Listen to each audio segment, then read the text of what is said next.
What's going on Facebook and YouTube, man? You can see by the thumbnail, man. I want to talk about Stephen A. Smith, and kind of what's been going on lately with some of the things he's been saying about the Brooklyn Nets, KD, Ben Simmons, Kyrie, and all that stuff, man. It's kind of, it's just some of the stuff he's saying is unnecessary. I mean, it's other celebrities that's not even involved in sports that wanted to come out and say, man, just chill, man. Like, Jamie Foxx came out, man, was like, yo, Ben Simmons got a family, man, chill out. And the recent tweets from Kyrie Irving kind of, really hit the nail on the head. And I like that, it was some people that kind of backed him up, like Eton Thomas. He came out on Twitter and was like, yeah, man, for sure.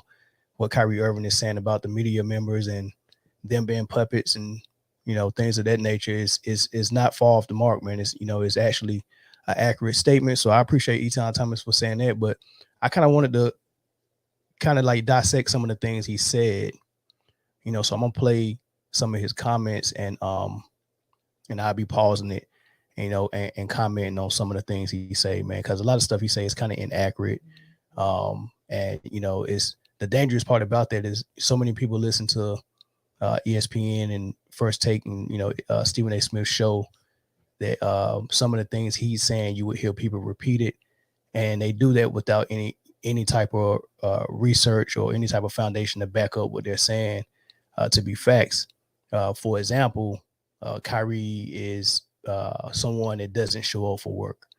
Like that's probably like the most inaccurate and kind of worst statement you could say, and they use that as a precursor to say all of these other bad things about him, personally attack him, make up lies about him, and just keep the pressure on him from show to show, across networks, ESPN and Fox. From the morning all the way to the afternoon.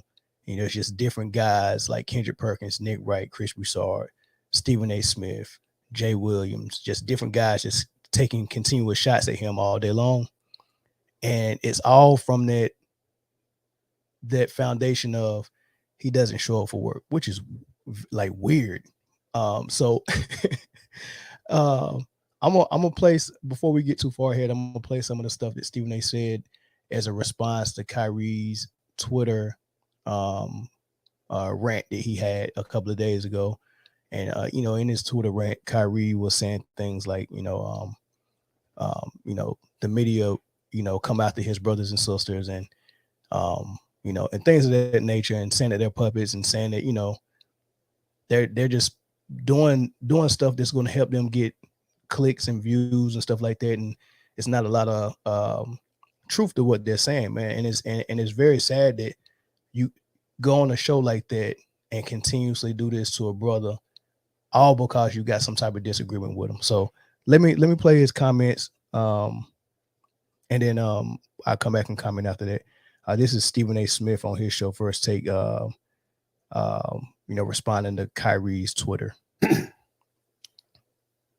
going to be calm when I say this, Key.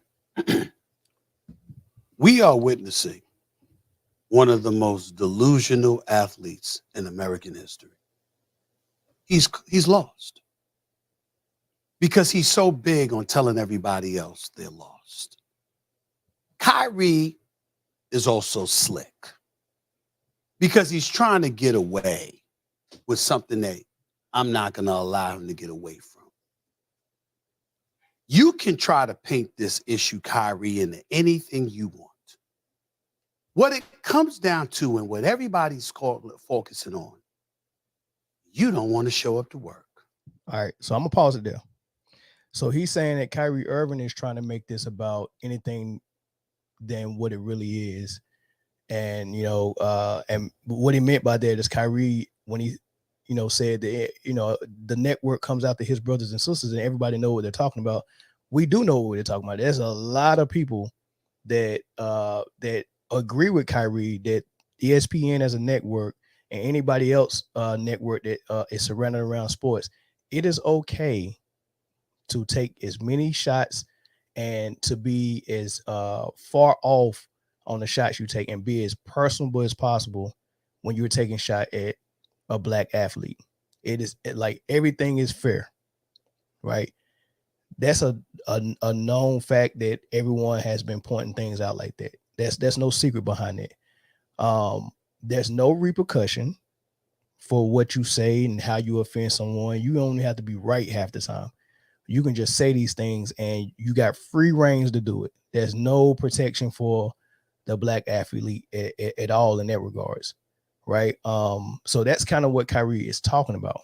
So when Stephen A says that Kyrie is trying to spin this and make it about race when it's not, and it's just about him not showing up for work, that's very weird to me because I don't think Kyrie has a track record the way they're trying to make it seem like for not showing up for work. And the funny thing about it, you'll hear Stephen A try to break down about him not showing up, and his breakdown has nothing to do with him not showing up for work. It has to do with him doing things that he don't agree with. And you'll see this when I play that. But as far as showing up for work as an athlete, if you are injured, which most of the time that Kyrie has missed in his 11-year career has been due to injury across 3 teams, whether it was Cleveland, Boston, or the Brooklyn Nets. The most time he's missed was due to injury. And we'll go over some of those injuries. The only time he missed that was due to non-injury in 11 years happened to be this year because of the vax, and last year when he took 9 days off for personal reasons, which we later found out to be mental health, depression related, and it may have been connected to what happened when the Capitol was stormed. And let me give you an example for those things. Taking a mental health break was something that it was an O lineman for the Raiders that took a mental health break when John Gruden was fired for saying a lot of homophobic slurs in an email. And this athlete that played for the Raiders happened to be homosexual.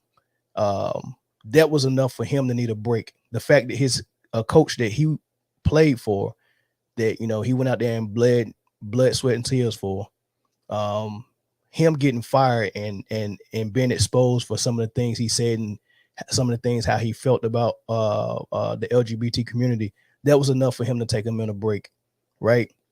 Kyrie Irving needed to take a mental break for what happened at the Capitol when they stormed the Capitol, and that's not okay, right? So for him taking a mental break, and you can go all across the league, whatever sport, there's been plenty of people who needed to take mental breaks. LeBron James took one for 2 weeks when he was a teammate with Kyrie right before David Black got fired. That's documented as well, right? But it's an issue as Kyrie do it. So he's done that once. And he had been in the league for 9 years before he took any type of time off for non-injury related issues, right? So he did it once in Brooklyn last year. And the time he missed this year was for the vax. He was just unvaccinated. That's not wanting to show up for work. Neither one of those things is describing a player who doesn't want to show up for work. But let me let him keep going. You want to do what you want to do, when you want to do it, how you want to do it, while you got your hand out for somebody else's money. And then when you get called on it, we're the peons. We're the ones who are puppets. So before you excoriated us, now you're pitying us. Because what you want to do is highlight the puppet masters who you are worth billions to. You're not worth billions, bro. Millions, yes. Billions, no. That's delusional. You gave that up years ago. Kyrie Irving, Keyshawn, as I've said on many occasions, is arguably the most spectacular talent in the NBA. He is box office. I remember taking the liberty of calling out Isaiah Thomas, my buddy, because he was on NBA TV the night Kyrie Irving dropped 60. And basically the paraphrase, like, you see this, Stephen A., what about now? Blah, blah, blah, blah, blah. And I said to Isaiah Thomas, what the hell you think I'm talking about? That's what we want to see. You're so spectacular. We want to see you play. Kyrie actually looks down on us because We want to see him play. And we're demanding that you play. No, he looks down on y'all, not because you want to see him play. He looks down on y'all because of how y'all talk about him on national TV, the way y'all disrespect him and try to do it underhandedly and make it seem like, hey, I'm not saying anything wrong. Like, come on, man. We know some of the things y'all have said about this guy, and it's not sports related. It has nothing to do with what he does on the court. It's all personal. And like I said, we're going to get to some of it. It's going to come out. You let someone talk long enough, it'll come out. And the thing I like about this is Kyrie, when he sent this tweet out, he didn't name anybody by name. He just spoke in general terms, right? But like we always say, a hit dog will holler. So immediately when that tweet went out, Stephen A knew exactly who he was talking about. I mean, and if the shoe doesn't fit, then Stephen A didn't have to respond at all. But the shoe does fit. He knows what the deal is. He knows he's a puppet.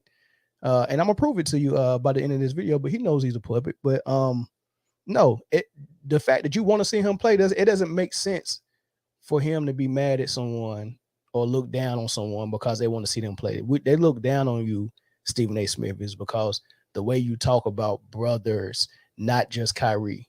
It don't matter what brother it is. You don't keep the same energy when it's any other demographic, whether it be women, whether it be LGBT, whether it be the Jewish community, whether it be the Asian community. And I'm gonna prove that. You played 20 games your first year in Brooklyn. Okay, he played 20 games his first year in Brooklyn, right? But he didn't miss any games his first year in Brooklyn because he didn't want to play.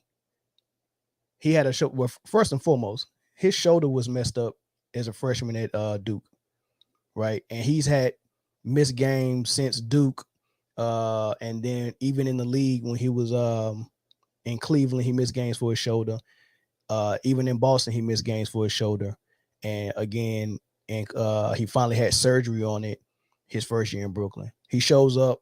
It's just him, LeVert, and a whole bunch of other people. You know, they weren't expected to do much. He tried to give it a go and play, and then he shut it down and had to shoulder surgery so he can be ready, so him and KD can come on the court 100% healthy the next season. So he's citing. Remember, his precursor to being so angry at Kyrie Irving is that he doesn't want to show up to work. That's what he said. He's not going to mention that the reason why he only played 20 games his first year in Brooklyn is because he was injured, right? That's authorized absence, in my opinion.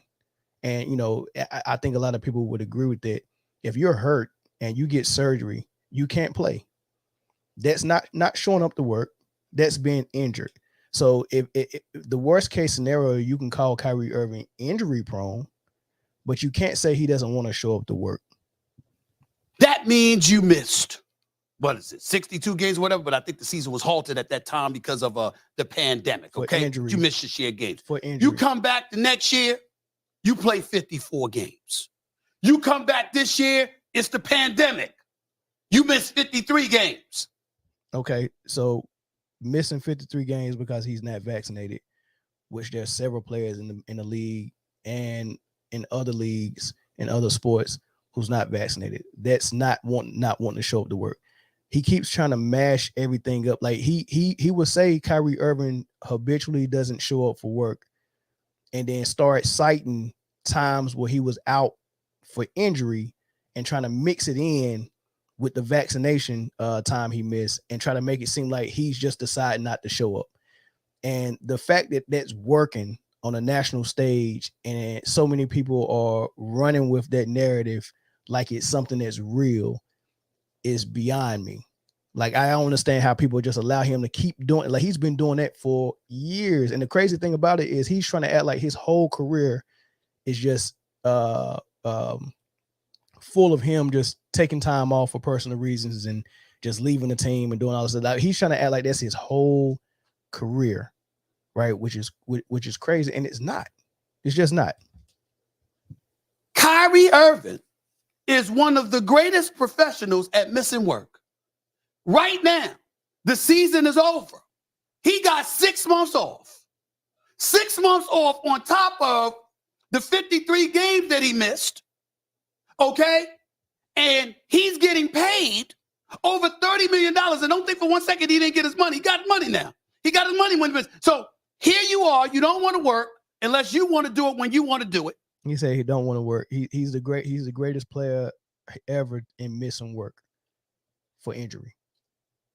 I didn't know that being injury prone was being good at missing work. Like if he gets hurt, he gets hurt.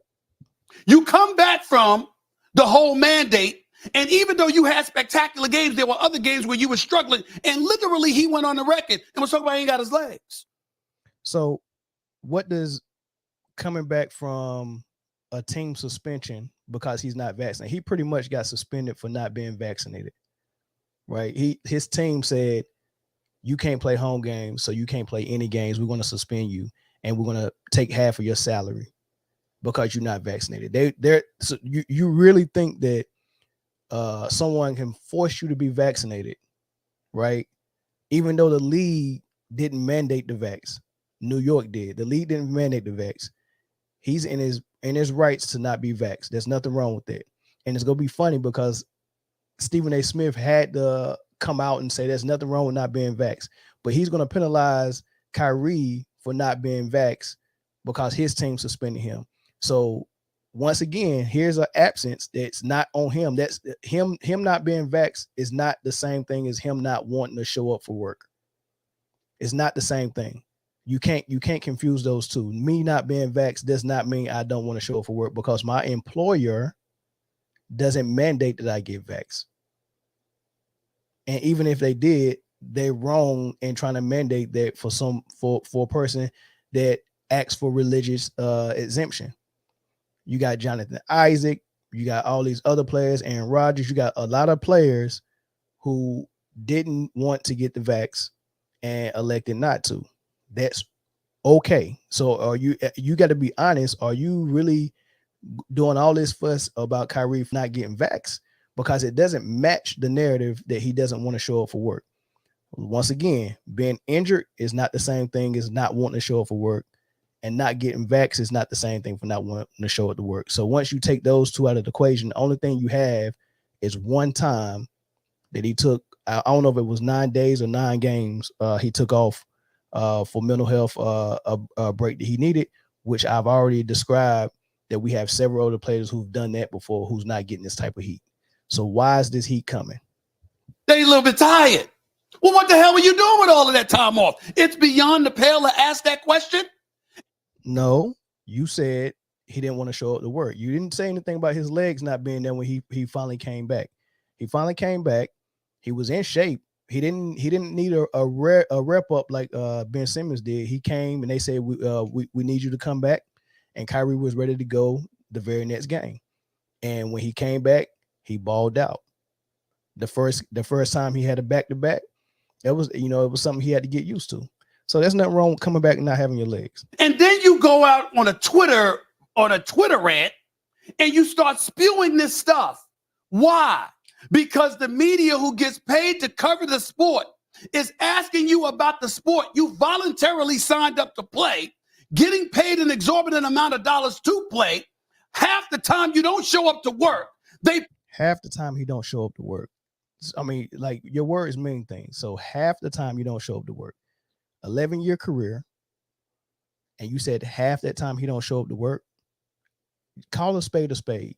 Is he injured or is he not showing up for work? Like, someone had to come in and explain to me when and how he's not showing up to work. It's not the same thing. It is not the same thing. As a matter of fact, I'm gonna do something. Got a comment coming in here. Stephen A. is jealous. I mean, he is jealous. I mean, we gotta be honest about that. But let me do this real quick. Let's see what's going on with Kyrie Irving. And this is from 2012 on up to 17. If you look down in 2012, he come in rookie year. He had a shoulder issue. He missed 15 games as a rookie, right? Then 2013, he had a fractured finger. He missed some time for that. He missed about a month, for that. Also, He messed his shoulder up that year as well. 2014, he missed 11 games that year to another injury. Then 2015, he played 75 games that year. He did miss some games for a bruised knee and a sore shoulder, right? 2016, that's the year that um, coming off of his kneecap dislocation that he did in the finals the year previously, right? So he played 75 games 2015. That was the most he played in his career. But got all the way to the playoffs, got all the way to the finals against the Warriors. Of course, they was about to beat the Warriors, but Kyrie dislocated his kneecap toward the end of the fourth quarter, and then they went into overtime, and the Warriors got their first game, right? But these are years that he's injured, and there's no signs of him missing work for personal reasons.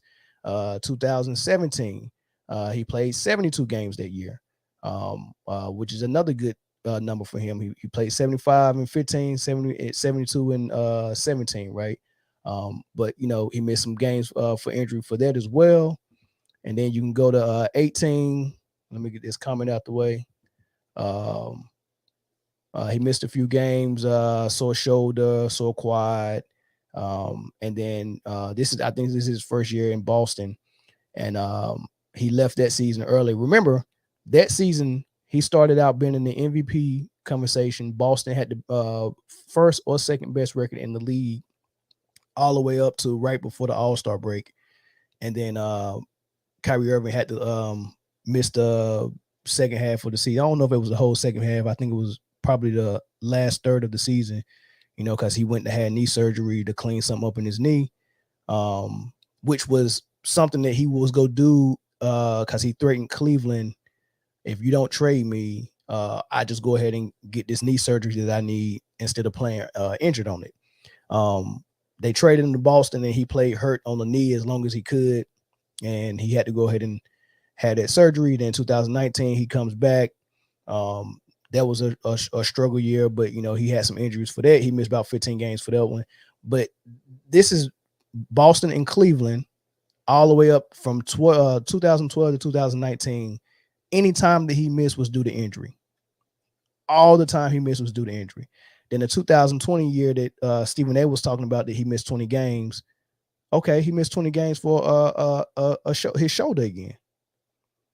What's the issue? Right? And then he went on to have surgery on the shoulder, and he didn't go to the bubble. Right?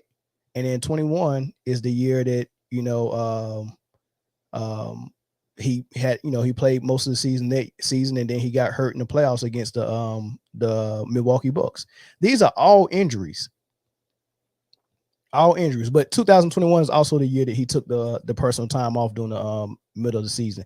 So 2021 was the first year since he'd been in the league since 2012. 2021 was the first year that he missed time for a non-injury related issue. He did it in 21 for personal and mental health and depression. And then the vax came, which is out of his hand. I mean, he can't control the New York mandate. That's out of his hand. So pretty much what Stephen A is saying, I'm frustrated because you took time off in 2021 for personal reasons.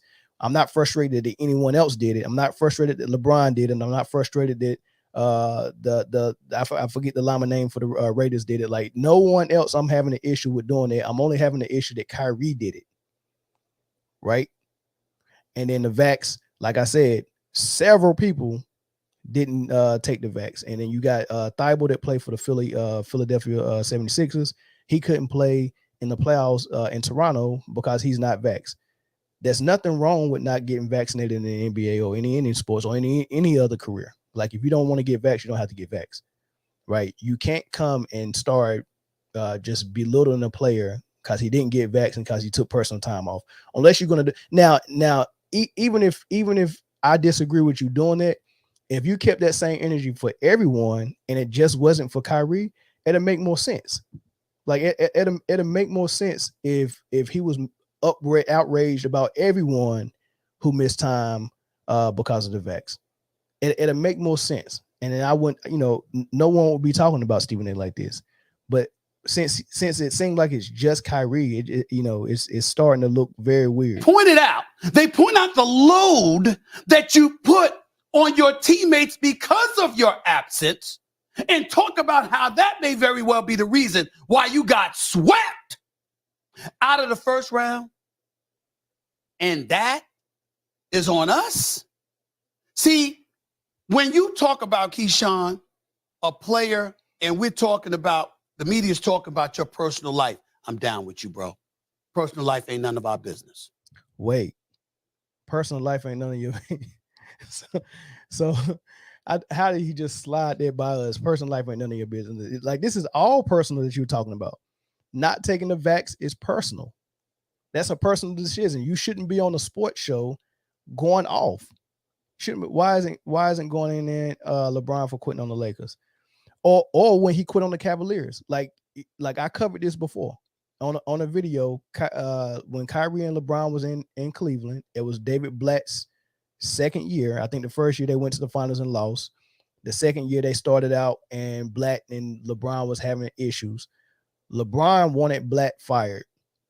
And when he wasn't getting his way, he quit on the team and took 2 weeks off. It's well documented. Like, it's well documented. He took 2 weeks off. When he came back, that's when they fired Blatt. So maybe in my mind, I'm thinking they probably was going out to LeBron saying, come back to the squad, blah, blah, blah. He told them why he didn't want to be there. And they were, okay, we'll go fire him. Right. And then that's when LeBron came back, and then boom, right after that, Blatt was gone. Right.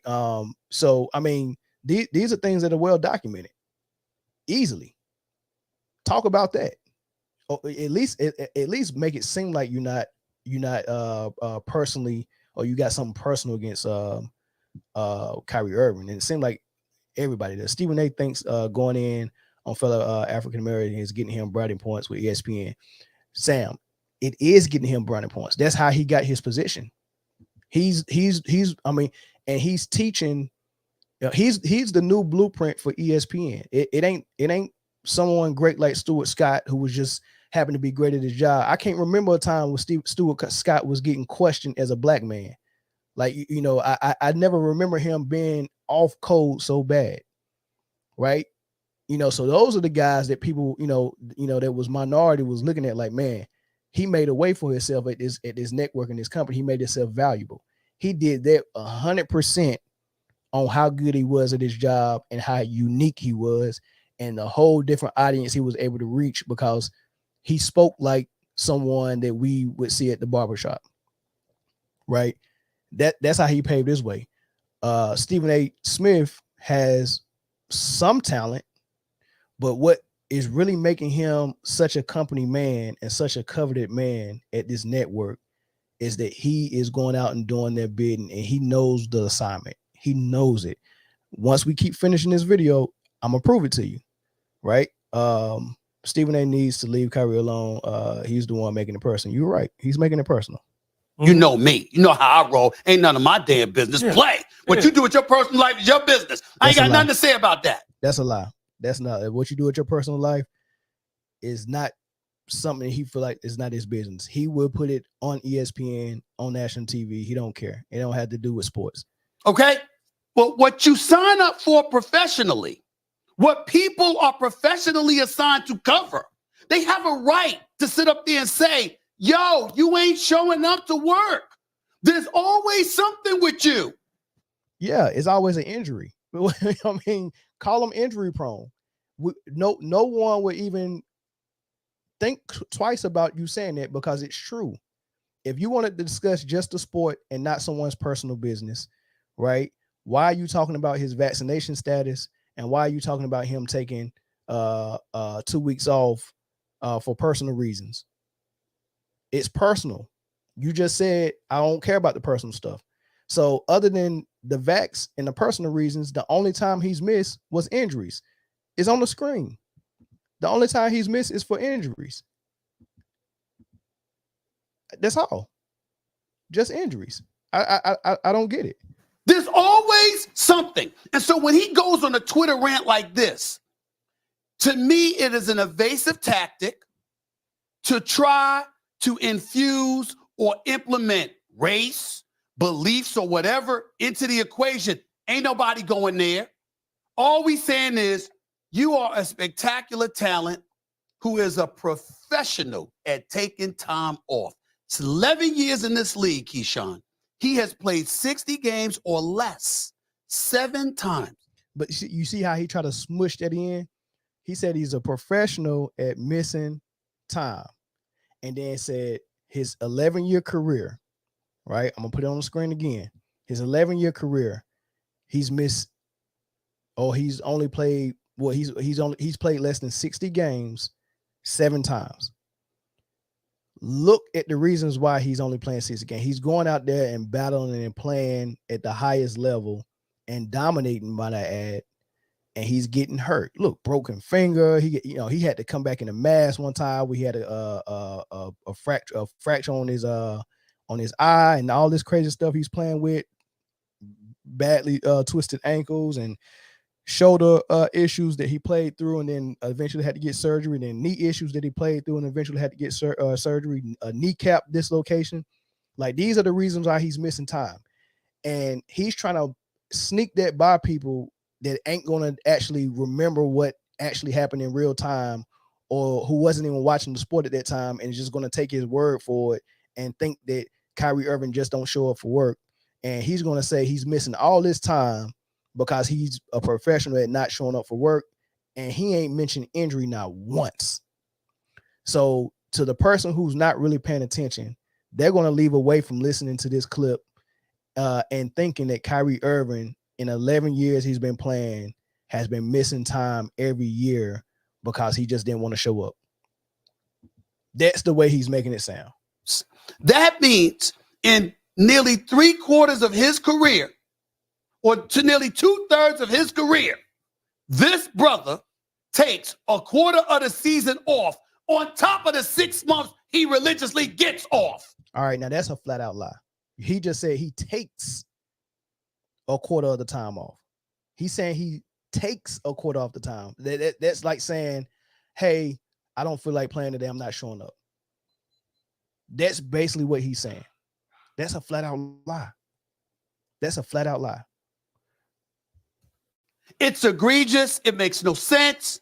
And the fact that he could sit up there and act at a time when he is swept, home watching the playoffs just like us, not participating, having broomsticks brought to your building, a building you very infrequently show up for, by the way, to sit up there and act like you are a victim and somebody has mistreated you is what I find weak and sad.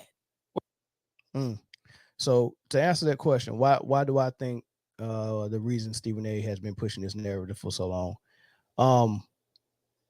That's a good question. It's kind of hard to be 100% sure about it, but this is I can take a guess. One is, personally, he don't have a strong liking for Kyrie. I would even go as far as say he disliked him on a personal level. And it's the same reason why most media members dislike Kyrie. If you listen to any of them talk, they will always come back to the fact that years ago, when they first hold on.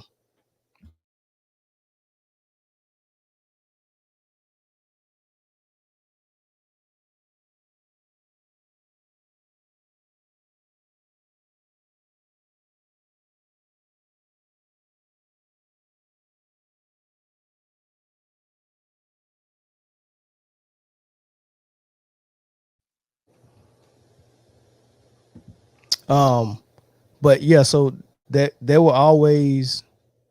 Can y'all hear me? I'm gonna make sure my mic on. Okay, yeah, but they will always talk about how he called them peons years ago. I mean, that really pissed him off. So some people dislike him in the media for that. Then the media members that really support LeBron James, like Nick Wright, Shannon Sharp, they just personally dislike him because he decided to leave LeBron in Cleveland. And then that's when it really started. If you really think about this, there was no Kyrie slander when he was in Cleveland and playing for LeBron. Zero. There was no Kyrie slander in Cleveland. When he decided to leave Cleveland, right, for whatever reason he wanted to leave, That's when the hate really started, and that's when he fired back in the media and called them peons. And that's when it was just a war between him and media members like Nick Wright, Chris Broussard, Rob Parker, Shannon Sharp, and Stephen A. Smith. That this is their way of hitting back at athletes. It's just I guess it's a nerd way of bullying. I'm the journalist. I can write the story on you, and then I'm also an analyst. I can say whatever I want to you on air, and then I can get all my lackeys, and we can all collectively do that same thing, and just fire at Kyrie like that. And this is what they do. I mean, if they get a narrative they want to spin, all it takes is 5 or 6 of them to do it, and they just keep pushing it. And, is out there in the airways, and a lot of people go believe it. What is Stephen A. talking about? He has a personal problem with Kyrie because he's not kissing his tail. Yeah. I mean, and if he does that, if he, and the same thing with KD. If KD and Kyrie comes back and start kissing the media members' tail, then they might like him. But I'm gonna be honest with you. My prediction for the next Kyrie and KD is not a good one. I mean, you can't beat that machine that way.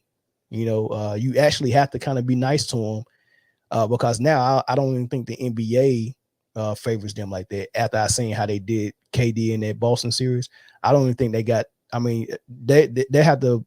It's an uphill battle for them to even get any type of favor. If you look at any of these Brooklyn Nets games this season, once Kyrie came back, man, even the ones they won, it seemed like it was just them against the whistle and the team that was playing. It was just crazy. So I'm gonna play another clip of Stephen A. Smith, and I'm gonna break that one down too. So here's him, another response to their Twitter. That's exactly what makes Kyrie Irving this particular morning very disgusting. And I'm just going to say that way. We are talking about basketball, but that's not where Kyrie is trying to direct us with his delusional tendency. So you're not talking about basketball when you start name calling it and saying he's delusional and then start talking about personal stuff. You're not talking about basketball when you're lying, saying that he's missing time because he don't want to play and he don't want to show up for work. You're taking personal jabs at a person, and you're lying. You're not talking about basketball when you say, if I was the owners, I wouldn't give Kyrie the max extension, right? Because he doesn't show up, which is another lie. You keep putting a lie around all these narratives you got. You're not talking about basketball when you say Kendrick Perkins, when you say KD should request a trade to get away from Kyrie. Like this is not basketball you're talking about, right? This is not X's and O's. This is not how KD and Kyrie fit together, or you're not talking about how they could do better on the defensive end and what might help the team. You're not talking. That's not what you're talking about. You're not talking about basketball. Sees notwithstanding, what he's trying to do is make this about a race thing and talking about brothers going up against brothers. Then he calls us puppets, but he's saying, hey, well, you know what? I'm going to point the finger at the puppet masters. So we puppets now because we don't. Yes, you're puppets. You're puppets because you work for a network that is okay with the way you talk to or about black athletes, whether it's Kyrie, KD, Kwame Brown, or whoever it might be, Stephon Marbury. They give you airway and space to talk about that. And I've never seen you cross the line and then come back and apologize when it's against a black athlete. But you have done it several times for every other demographic. That's called the network saying you went too far and you better apologize. That's called being a puppet. And yes, your bosses are the puppet master. You should be able to see straight through that. Why is it okay? And it goes back to what David Chappelle said when he was doing his show, where he said, man, I can make all of these jokes and I can say the N-word as much as I want to. Same thing with rappers. I can go and say the N-word as much as I want to. I can rap about killing N-words in the street. I can rap about that murder. There's no issue with it. No one's making me apologize for it. Nobody. But if I say something about another demographic, I'm gonna get called in the office and scolded about it. And in most cases, you're gonna go on an apology tour. Ask Nick Cannon. Right? That's what people is pointing out, Stephen. That's what the people is pointing out. I agree with him, and we're willing to hold him accountable for not showing up to do his job. What do you mean not showing up to do your job? Your job is not getting vaccinated. That is not his job. We're talking about basketball, a job that he signed up for. But since he wants to go race, let's do that. I'm happy to have that discussion. Name the time and place. I'll show up. Kyrie can invite whoever he wants to. All right. Kyrie could come up here. Just like you said on the screen, Stephen A's agenda. I'm a journalist, columnist. I'm gonna say what I want. It's not personal, it's business. If you don't like it, come on my show. And that's just what ESPN want. They would love those ratings. Man, they would love for Kyrie to come on that show. Ain't nobody come over there to talk to you, man. Here's an interesting thing about Stephen A's show. And someone had said something right here. Sam said that's why he got Max off the show, because he defended. And exactly, Max did defend a lot of people. That he even defended Colin Kaepernick. You know, and that's why T.O. came on the show and said, man, Max is more of a brother than you are. Right. So yeah, he got Max off the show. That was foul. So you want to call someone a bad teammate? He called Ben Simmons a bad team and all this stuff. I mean, that's the worst teammate you can do. You got this man fired. You get what I'm saying? Like that's a really bad teammate. And the reports say he's been trying to get Max off the show since 2019. That's a bad teammate. Promise you, I'll do the same thing I did for Colin Kaepernick. You have an open invitation. You want to sit up here across from me for 2 hours. I give you 2 hours, unedited, live television. I dare you to try to sit across from me and justify the nonsense you put up. I double dare you. He can justify that. He can justify what he put on Twitter. You are a puppet. You do work for Puppet Masters. They are okay with you the way you talk about brothers on the show. They are okay with you coming on the show and saying, this brother don't deserve money. The owners are going to kill y'all in the CBA. Yeah, that stuff is fair game. But I'm going to show you in a second what's not fair game. Okay, I'll come on your own damn podcast. Okay, I'll come on with you and KD. You can't defend what you do. Yeah, you can't defend your inactivity, your negligence as a professional. What negligence as a professional? All right, so this is what's professional about Kyrie. He's always in shape. I ain't never seen him show up not ready. He's a 50-40-90. You don't get 50-40-90, 50 from the field, 40 from three, and 90 from the free throw line. You don't get that, especially with him taking 20 to 25 shots a game. You can't get that without being ready and highly skilled. This man is in the gym constantly. For him to be in shape all the time and on point with his skill set, that shows me he's ready all the time. This dude was not playing, couldn't even practice with the team because of the vax mandate. Couldn't even practice with the team. And he went out there and was playing flag football. And you know what Stephen A. Smith said when he was playing flag football? He criticized him. Why are you playing flag football? What if you get hurt? He was out there staying in shape because he couldn't come to his own arena and practice. So he was trying to do whatever he could to stay ready and stay in shape. To the tune of, as soon as they said, Kyrie, we want you to come back because KD is injured, he showed up and was ready to ball and started dropping buckets right away. That's called being professional. In terms of your unwillingness to show up to work. And when we get down. And he keeps saying unwillingness to show up work. That's not taking the vax is not an unwillingness to show it works. That's an unwillingness to take the vax. And how I know Stephen A. Smith don't have an issue with that is because he didn't have an issue when A-Rod didn't take the vax. So I know he don't have an issue with him not taking the vax. That's not his issue. To brothers. Let's talk about that for a second. You know, Kendrick Perkins, love you, my brother. You know that. And got my man Swagoo here. I'm smiling all morning because I got brothers like Keyshawn Johnson and Swagoo Mark. This is called circling the wagons. This is how he's naming all these people like You know, like, hey man, they all on my side. You know, he's really drawing a line in the sand and naming all these dudes, calling them brothers. And mind you, the ESPN network loves him, and Kendrick Perkins really wants his second career to be great. And Stephen A. Smith is showing him the way. This is how you make your career great. You say things the network wants you to say. I'm going to show you the way.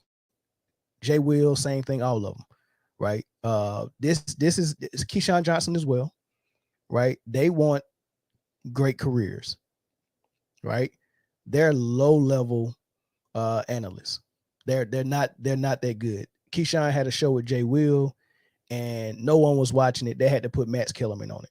He made it a little bit better. Kendrick Perkins, the only way he got a chance is because the KD and Westbrook thing started getting real hot, and Kendrick Perkins had played for the Thunder, and he was able to speak to the relationship with KD and Westbrook. So they only brought him on when it was time to talk about KD and Westbrook. And his great claim to fame was having a Twitter feud with KD. That's what got Kendrick Perkins popping off. And then being a LeBron supporter kept him on the airways. He had to keep saying this crazy stuff about LeBron. And now he's like this, drama queen with Stephen A. mixed up in all these little beefs. And he's comic relief. He keep trying to say these clever and funny cliches. And that's how he's trying to get his career popping off. Spears. I miss my brother Ryan Clark. I know he out here in Vegas somewhere, chilling out, enjoying the sunshine while I'm in here in the studio early in the morning, but I'll get on him on another day. You know why I bring brothers like that up? Because when you got real brothers like that, he bring brothers up like that because he's trying to gather more support so it can be more people to go at Kyrie. He's just trying to circle the wagons. Who are about being brothers, they'll hold you accountable if you're wrong. You see, when real knows real, when you hang out with the right people, when you associate yourself with the right people, you don't have to worry about the cloth that you wear, who you are, what you represent, or where you're coming from. There's been times where a guy like Steven Jackson, for all the smoke, has gotten on me and people are sitting up there, oh, Steven Jackson. They don't realize I love that brother because he ain't fake and he ain't phony. I don't agree with him sometimes, but I got love for him because he comes from a unique place, and if he got something to say, he gonna roll right up on you and say it. He ain't gonna hide. He ain't gonna send some hanger on. He ain't gonna send some representative or anything like that. He's gonna do it for us. So is Matt Barnes. That's why everybody should listen to their podcast, because they special dudes. We don't have to agree all the damn time, but I know they're real. I know they're authentic. Okay. My only issue with Steven Jackson is how come when you agree with Kyrie Irving, you have to go in here and do all this on your TV show? I gotta guess why. Because if you do it with Steven Jackson, ain't nobody go listen, ain't nobody go pay attention. So you gain nothing by getting into a feud with Steven Jackson. Don't think somebody is telling us to say these things. This is how we feel. But yeah, but they're so okay. They might not be telling you to say these things, but they're authorizing it. I can tell you what, they're not going to authorize you to go off on Aaron Rodgers or Tom Brady like this, right? They're not. They're authorizing it, right? You've been there a long time. You know what they want you to say and what they want you to hear. They don't have to tell you. You understand the assignment. You understand what your contract is about. You're the highest paid analyst at ESPN for a reason. You understand the assignment. They don't have to spoon feed you what you need to say. You know, Kyrie put something content out there for you to capitalize on. You supposed to go and capitalize on it because you know people are going to tune in. You know that.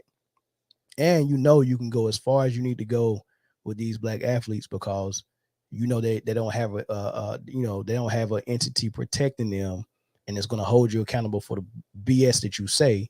And you know you're going to have a whole bunch of other sellouts like whoever else. I mean, I throw the names out there: Charles Barkley, Reggie Miller, Shaq. You know you're going to have all those sellouts out there saying the same thing because they all have an axe to grind with Kyrie, KD, and the Brooklyn Nets. They're easy targets, and no one's going to come to protect them except themselves. Like there's no fan club on both networks like LeBron has is going to protect him. You say something bad about LeBron, I don't care who you are. Shannon Sharp, Nick Wright is going to come to protect him. You say something bad about Kyrie or KD, everyone is going to follow suit and say the same exact thing on both networks, on all shows, on all platforms. They're even going to tweet it, and it's going to be cool. So who's going to say something against these dudes? They just want KD and Kyrie just to take it, shut up, and just keep going while they keep attacking them like this. So they're going to say something on their own behalf, and when they do, number one, they don't like it, and number two, it's something they can capitalize on their network. I'm responsible for my thoughts. I think that everybody knows the kind of position that I put in. Now they go bragging about the position he's in. He's responsible for his own thoughts. I'm gonna come back to play that, right? It's paused right now. Let me give you an example of him being responsible for his own thoughts, right? 2014, was it? Maybe 2017, maybe 2014, when he made the comment about it was 2014. Ray Rice, got in the domestic dispute with his then girlfriend, now wife, and Stephen A. thought he could say what he wanted to, and he came out and said, sometimes we got to hold females accountable too. You can't put your hands on men. Sometimes they provoke these type of things, right? That apology too, he had to go on. Let's play that. Good morning. On Friday, speaking right here on First Take on the subject of domestic violence, I made what can only amount to the most egregious error of my career. While elaborating on thoughts concerning the NFL's ruling versus Ray Rice, following a domestic dispute with his then fiance, I ventured beyond the scope of our discussion by alluding to a woman's role in such heinous matters, going so far as to use the word provoke in my diatribe. My words came across that it is somehow a woman's fault. This was not my intent. It is not what I was trying to say. Yet the failure to clearly articulate something different lies squarely on my shoulders. To say what I actually said was foolish is an understatement. To say I was wrong is obvious. To apologize, to say I'm sorry, doesn't do the matter its proper justice, to be quite honest. But I do sincerely apologize. As a man raised by the greatest mother in the world and 4 older sisters, I've religiously spoken out against domestic violence all of my life. I've done so repeatedly over 20 years in this business, as well as over these very airwaves right here on First Take. My primary reason for doing so is because I've experienced and dealt with the matter within my own family. Unfortunately, I did an incredibly poor job of asserting my point of view this past Friday. For that, again, I am truly, truly sorry. Particularly the victims of domestic abuse, and to my female family members and loved ones I've disappointed and who know I know better. You all deserved a better professional and, quite frankly, a better man last Friday sitting on this very set in this very chair. My heartfelt apologies to each and every single one of you. Hey, so this is the crazy thing about it. After he just now said, I say what I want to say, and all this crazy, don't nobody feed me anything. He's reading from a script. He's like, I don't think he wrote that. He probably got a publicist or maybe some type of spin doctor that, hey, look, man, this is what you need to say. But he's reading it from a script. I wish you can see the video, but I can't show it because they'll take the video down. But he's reading from a script, and he was on the show with Carrie Champion, so he had to have a female there so they can have a conversation. After he apologized, they had to have this conversation and smooth it over and do some more tap dancing and stuff like that. But that's he gets checked. He tried to speak freely and say and thought he had freedom of speech on his show on his network, and they checked him real quick. You can't talk about this demographic. You can't talk about women. So that's one demographic we've never, like, since that happened, he's never said anything other than 100% support for the women in any scenario that happened. Notice he did not say anything about those accusers of Deshaun Watson. A lot of people think they wasn't telling the truth. Stephen A. didn't say nothing about it. He didn't touch that. So don't act like that you're so high and mighty at the network that you can just say whatever you want. You can say whatever you want about black athletes. That's it. You can't say whatever you want about everybody else. That I'm in at this particular moment in time of my career. Not that I've ever done otherwise, but if ever there was a time where I'm free to express myself, it's now. The position that I sit in. No, and so my point is, these are my thoughts. This is how I feel. And it's based on Kyrie's resume. It's based on what Kyrie has done. Since winning the chip, what have you done? You sat up there, you forced your way out of. How so are you, which one is it? Are you mad that he's not showing up for work, which we know is a lie because he gets hurt? It's not that he's not ready to play and not showing up for work, he gets injured. Or are you mad because you said his resume is well, okay, I'll let him finish what he was saying. Cleveland, you sat up there and threw LeBron James under the bus. Oh, there we go. He left Cleveland and threw LeBron James under the bus. So now we get into the nitty-gritty of what's really bothering him, because remember before he was saying it was him not showing up for work, which we know is a lie because he shows up for work. If he gets hurt, he missed time. He missed time for 9 injuries with this vax, and one time when he took a leave of absence for mental health, right? So don't say he's not showing up for work. It don't match. That narrative don't match what's really actually going on. So here's him getting down and breaking down what he really is pissed off about. Number one, you left Cleveland and threw LeBron James under the bus. And you apologize. You departed from Boston after making a promise to stay. You departed from Boston after making a promise to stay. Number two, that has nothing to do with him not showing up for work. And then left, but then you want to castigate their fan base. You go to Brooklyn and you don't show up to work. When he went to Brooklyn, didn't show up to work. He went to Brooklyn and had surgery. And then he showed up for the next season ready to go. And then he took time off for mental health. Okay, so let's count that. He took time off for mental health. We'll count that. More than half the time. Wait, more than half the time? If he only took one mental health break, what is this half the time? Oh, you talking about his injuries? Like, this don't make sense. This is sounding more like it's a personal issue, and he's trying to get support from everyone else by making it seem like Kyrie doesn't show up for work. But you got your hand out for the money. Yeah, but how, somehow, some way, we're puppets. Why are we puppets? Yes. Why? Because we actually work for our money? And so does Kyrie. Kyrie works for his money. He's worth every penny. The work that Kyrie does actually brings money to his organization. They coming to see Kyrie and KD play, right? Kyrie is a phenomenal athlete, phenomenal basketball player. You don't get that good by not showing up to work. So even if he's not playing, if he's hurt, he's out there working on something. The dude is phenomenal. He don't have to come out here and do anything that degrades his own brothers and sisters to get a paycheck. I respect what Kyrie does for a living. I don't respect what Stephen A. Smith does for a living. And we don't take time off every chance we get. When is he taking time off every chance he gets? Right now, you got that one mental health break. One, which we've named other athletes who's done it.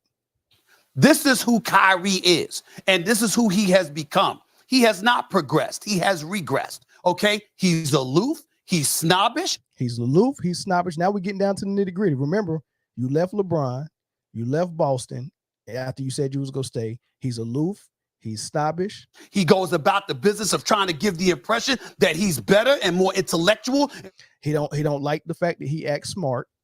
Don't act like you're smart. You think you're better than everybody. It sounds like jealousy. And more in tune than other people, and he's willing to throw his own brothers under the bus. Wait, he's willing to throw his own brothers under the bus? Who?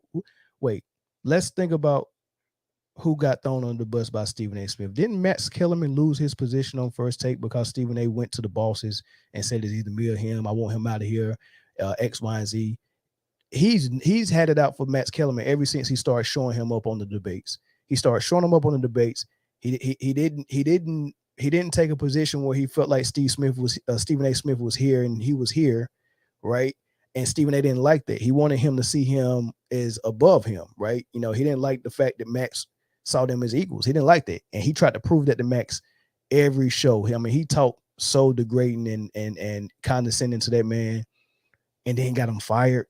That's crazy. I mean, he landed on his feet with his own show. That's cool, but come on, man.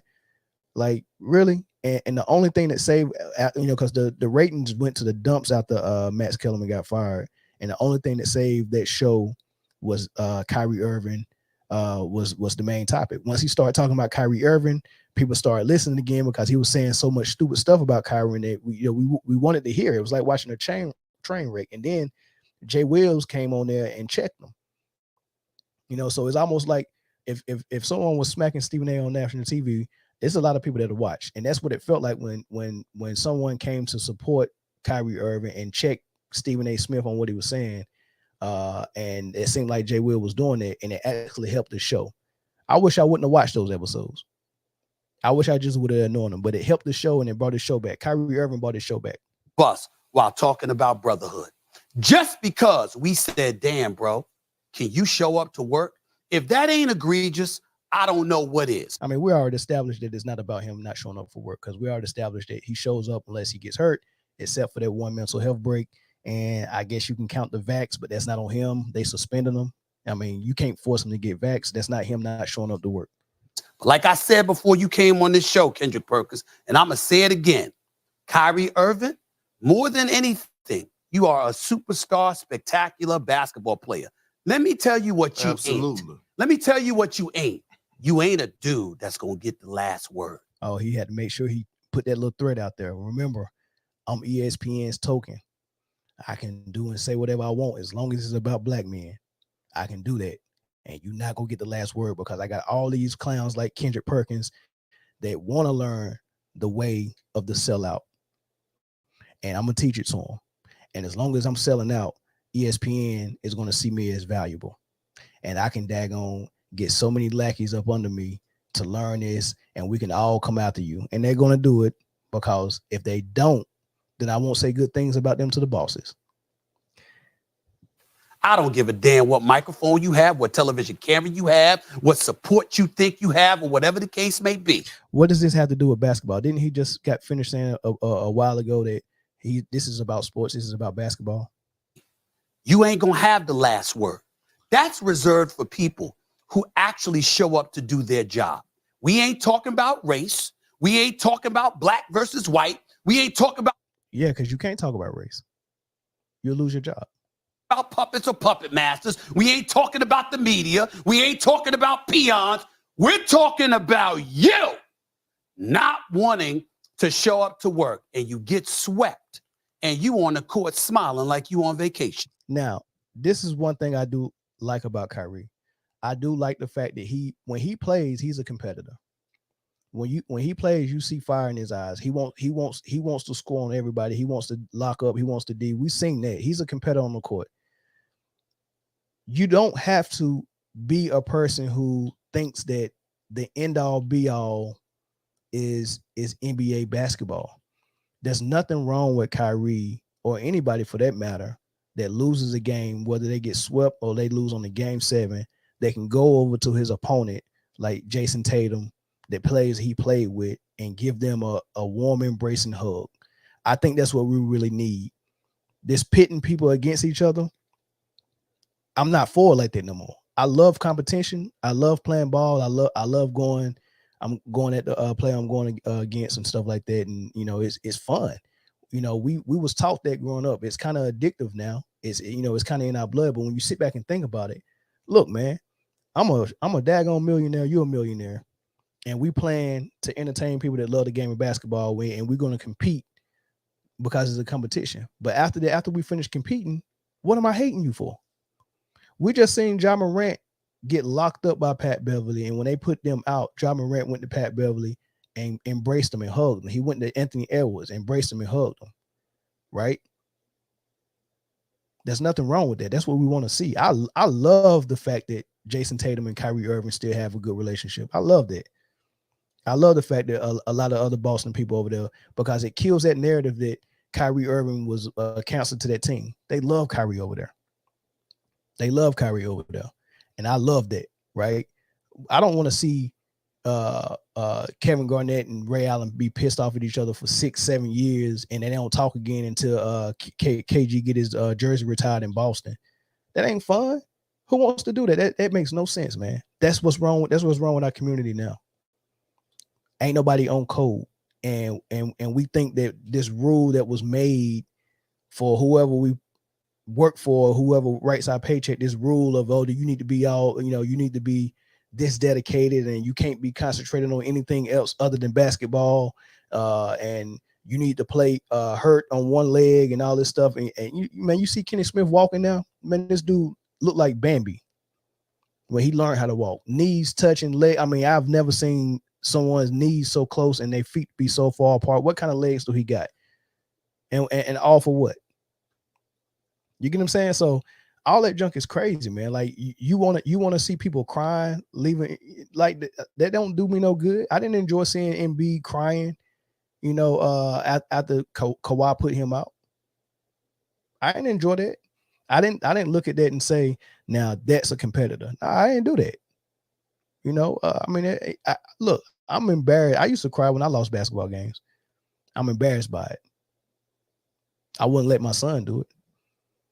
You get what I'm saying? So these are things that Kyrie, this is why they're mad, because when Kyrie points stuff out, like, look, man, I love basketball. I grew up playing it. You can't get as good as Kyrie is and not love the game. But I'm not going to act like it's not more important things just because I do it for a living. When George Floyd happened, when y'all stormed the Capitol and nothing happens, I'm going to go speak on it. Just because I'm an athlete don't mean I got to shut up and just keep playing basketball.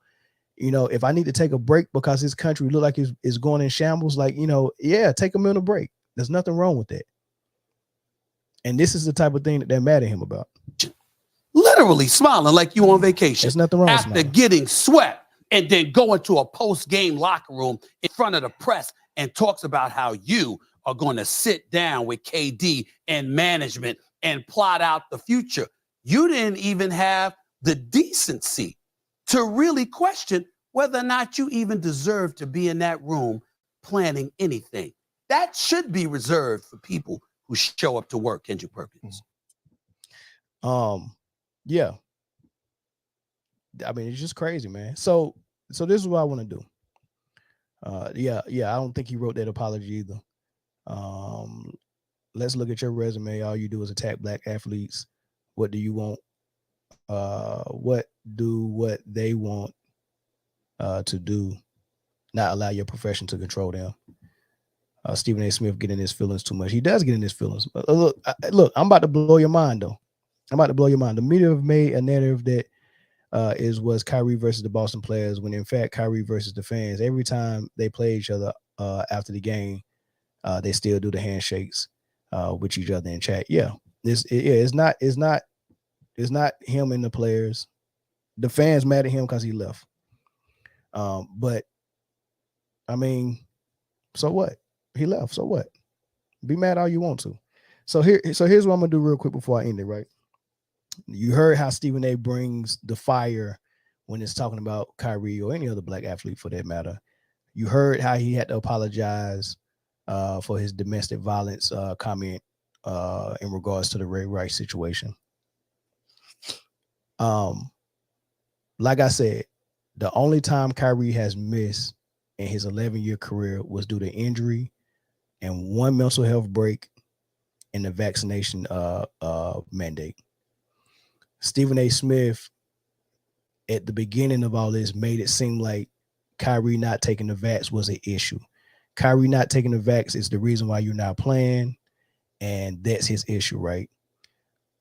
When A-Rod, which was just poetic justice, one of his favorite players in the NFL, lied about taking the vax and got caught about it, listen to how he approached this situation. First of all, he didn't even want to talk about it.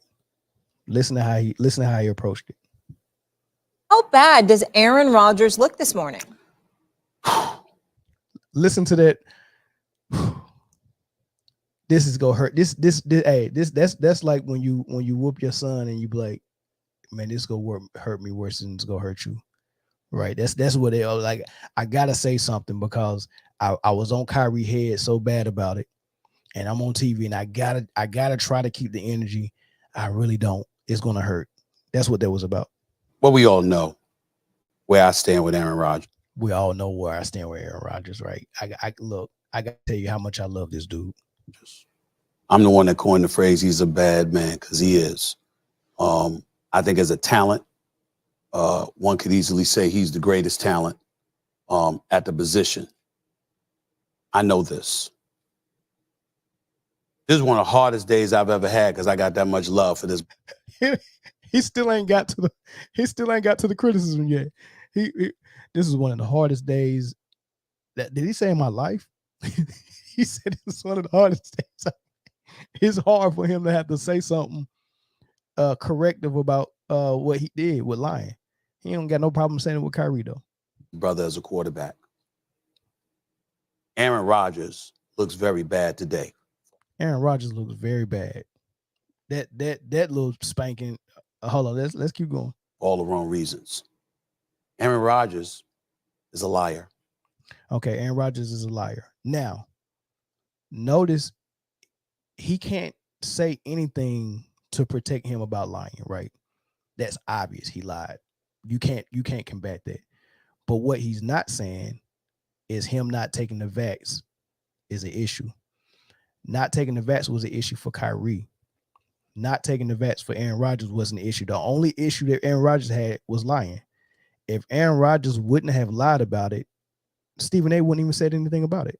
It was okay for Aaron Rodgers not to take the vax. It wasn't okay for Kyrie not to take it. Period. He said, period. That was it. He lied. Period.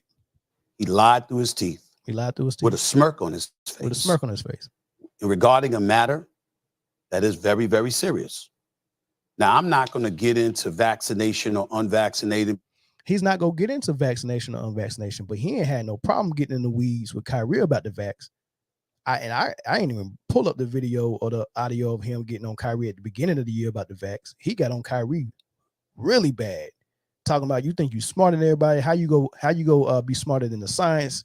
You know, the science says this, you're against the science and blah, blah, blah. How you speaking up for the little man and everything Kyrie said about the vax was an issue. And not getting vax was an issue. But he said with Aaron Rodgers, I'm not even gonna say anything about the vax. I'm not gonna say anything. Because everybody's got their theories and their views or whatever. Everybody's got their theories and their views, but when Kyrie didn't want to get the vax, and when he put his theory and his views out there, it didn't go with the science, and that was the issue, Stephen A. I'm double vaccinated. It's something that obviously I've taken a position after going to an ICU unit and seeing a whole bunch of black folks in there and how it was disproportionately affecting the black community. I've talked about that story and I've told that story, but I've also been receiving calls over the last few weeks, particularly involving Kyrie Irving and others, where you've got people that have made very potent cases in reverse. Got all of that, not trying to go there. This is not about Aaron Rodgers being vaccinated or unvaccinated. Why isn't it? Why isn't it about Aaron Rodgers being vaccinated or not being vaccinated? Why isn't it? Because this is exactly what it was about Kyrie. Kyrie didn't lie. Kyrie told the truth from the front. Kyrie tried to get religious exemption. New York had other thoughts. New York put the mandate. He would have been fine with the NBA if because the NBA didn't have a mandate and you could get religious exemption. The issue was with New York. So why was it an issue that he wasn't vaxxed with Kyrie, but it's not an issue that Aaron Rodgers is not vaxxed? Samuel said he knows he can't go in on white athletes like he can on brothers. Why is he the best and only been to the Super Bowl once? Good question. And you're right. He can't go in on any other demographic, not just white athletes. He can't go in on any demographic because every demographic except black men has a lot of protection. We know women have a lot of protection. We already seen him get his butt almost fired for not supporting the women. We know the LGBT has a lot of protection. We know the Jewish community have a lot of protection, and we know the networks are owned by most white men. So I mean, you're not gonna get away with saying a lot of things about them. But as far as black male athletes, there's no protection. Like who's gonna come and support you other than yourself? Or unless you're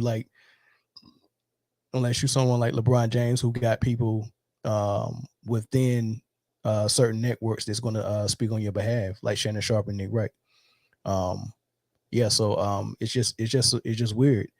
His approach to Aaron Rodgers compared to Kyrie Irving is sad and pathetic to watch. You're right. This is about Aaron Rodgers looking at reporters and looking into the cameras with a smirk on his face and telling a bald-faced lie. This is about the lie, not the vax. Kyrie didn't lie, but it's about the vax. It's very confusing. Period. And period. That's it. He said that twice. It's about the lie. Period. And how much venom was in anything he said or how he said it in the tone he said it in. Right? There was no venom at all. Guess they were mad at Rodgers for misrepresenting what he said and getting sick for one game or getting suspended for one. His feelings are hurt because he has to talk about his man crush. Facts. Kyrie missed like 40 games and put himself above the team low key, but I respect his choice. He missed 40 games. He didn't have to miss 40 games. He could have played away games. The team suspended him. But he didn't put him down. See, that narrative he put himself above the team is very weird. Like that's not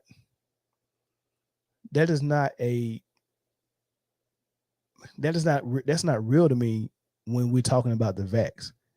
If he didn't take a physical, like if they were like, man, we need everybody to do a physical, he said, no, I'm not doing no physical. Yeah, that's one thing. But taking the vax is personal. That is a personal thing. That is not even team related. The NBA did not mandate it. He did not break any NBA rule. He's not the only player that didn't get vaccinated. That's not putting yourself above the team. Jonathan Isaac didn't get vaccinated for religious purposes. That is not putting yourself above the team. I respect what Kyrie did, and a lot of people does. And the funny thing about it is they keep saying that they don't want to talk about personal stuff, but they keep talking about that. And then when people said we respect Kyrie for what he did, and he's a hero to some people, they had to have a whole segment on explaining why he's not a hero. Will Bond, Stephen A. had to come out there and say he's not a hero. That's personal. That's not basketball. They could have just left that alone. I think Stephen A. Rodgers is a Rodgers fanboy. He is. It's his life, his body. It's not like he just wanted to party and decided not to show up to work. He was against the jab. Correct. He didn't just not show up to work. So I showed you the difference between A-Rod and Kyrie when dealing with the vax. I showed you how Stephen A. Smith almost got fired and had to come back and apologize to women for domestic violence comment. There was another thing that Stephen A. did during the Olympics where he said disrespectful things and in the tone and in the manner in which he spoke about the Nigeria team after they beat the USA team. Around that same time, he had said something also disrespectful for the best MLB player, which happened to be I don't know, he's Asian, but I don't know if he's Japanese. I think he's Japanese, and I can't pronounce his name. So I'm not going to disrespect him by trying and saying it wrong, but Stephen A. had to come back and apologize for that. Now, I'm going to show you the difference between how he apologized to the Asian community and how he apologized to the Nigerian community for the same level of disrespect, right? Here's him apologizing to the Asian community. I am a black man. I religiously go off about minorities being marginalized in this nation. I instantly go off, repeatedly bring up the fact that if you are a member of a community that feels disenfranchised in any way, that's something that we need to battle, that we need to fend off to the best of our ability as a nation. These are the kind of things that I bring up. And the reason why I bring up my blackness is because of this. On many occasions, what I have said, when people have said something that is offensive in any way to the minority community, it's not about how you feel. It's about how they feel. And the reality of the situation is that you have Asians and Asian Americans out there that obviously were very, very offended by what I had to say yesterday. And I just want to look into the camera and extend my sincere apologies. That was not my intent at all, but I'm not going to get into all of that because I do understand that a lot of racists out there are quick to say that was not my intent. That's not where I'm going here. I was wrong, period. There's no excuse. This is not ESPN. This is not Disney. For a lot of people out there going off about Disney and ESPN, no, this was me. Wasn't Max, wasn't Molly, wasn't the producers on First Take, wasn't the bosses, it was me. I said it. And the reality is that I was completely clueless as to the kind of impact that this would have on the Asian and the Asian American community. That was not my intent at all. And so I just wanted to say we're going to talk about a lot of things. Jeff Passan is going to be on the show today. June Lee is going to be on the show. I think Eduardo Perez is going to be on the show, along with a host of others. And I welcome this conversation. I don't have a problem with it, but I just want people to know, here's where I stand. The second that I was informed about how hurt a group of people in this nation was off of what I said, that's all that matters to me. All that matters to me, because I don't intend to hurt people like that. That's not who I am. That's not who I've ever been. If I have a problem with you, you know it. So he said the second that he found out there was a group of people in this country that was hurt, and by that he mean the Asian Americans and the Asians that are born in Asian and that came over here. He said the second he heard that they was hurt, he had to come and apologize. I'm gonna point out a couple of things. One, notice the tone he took when he was apologizing to the Asian community. It's the same tone that he took where he had to talk about Aaron Rodgers' line about the vax.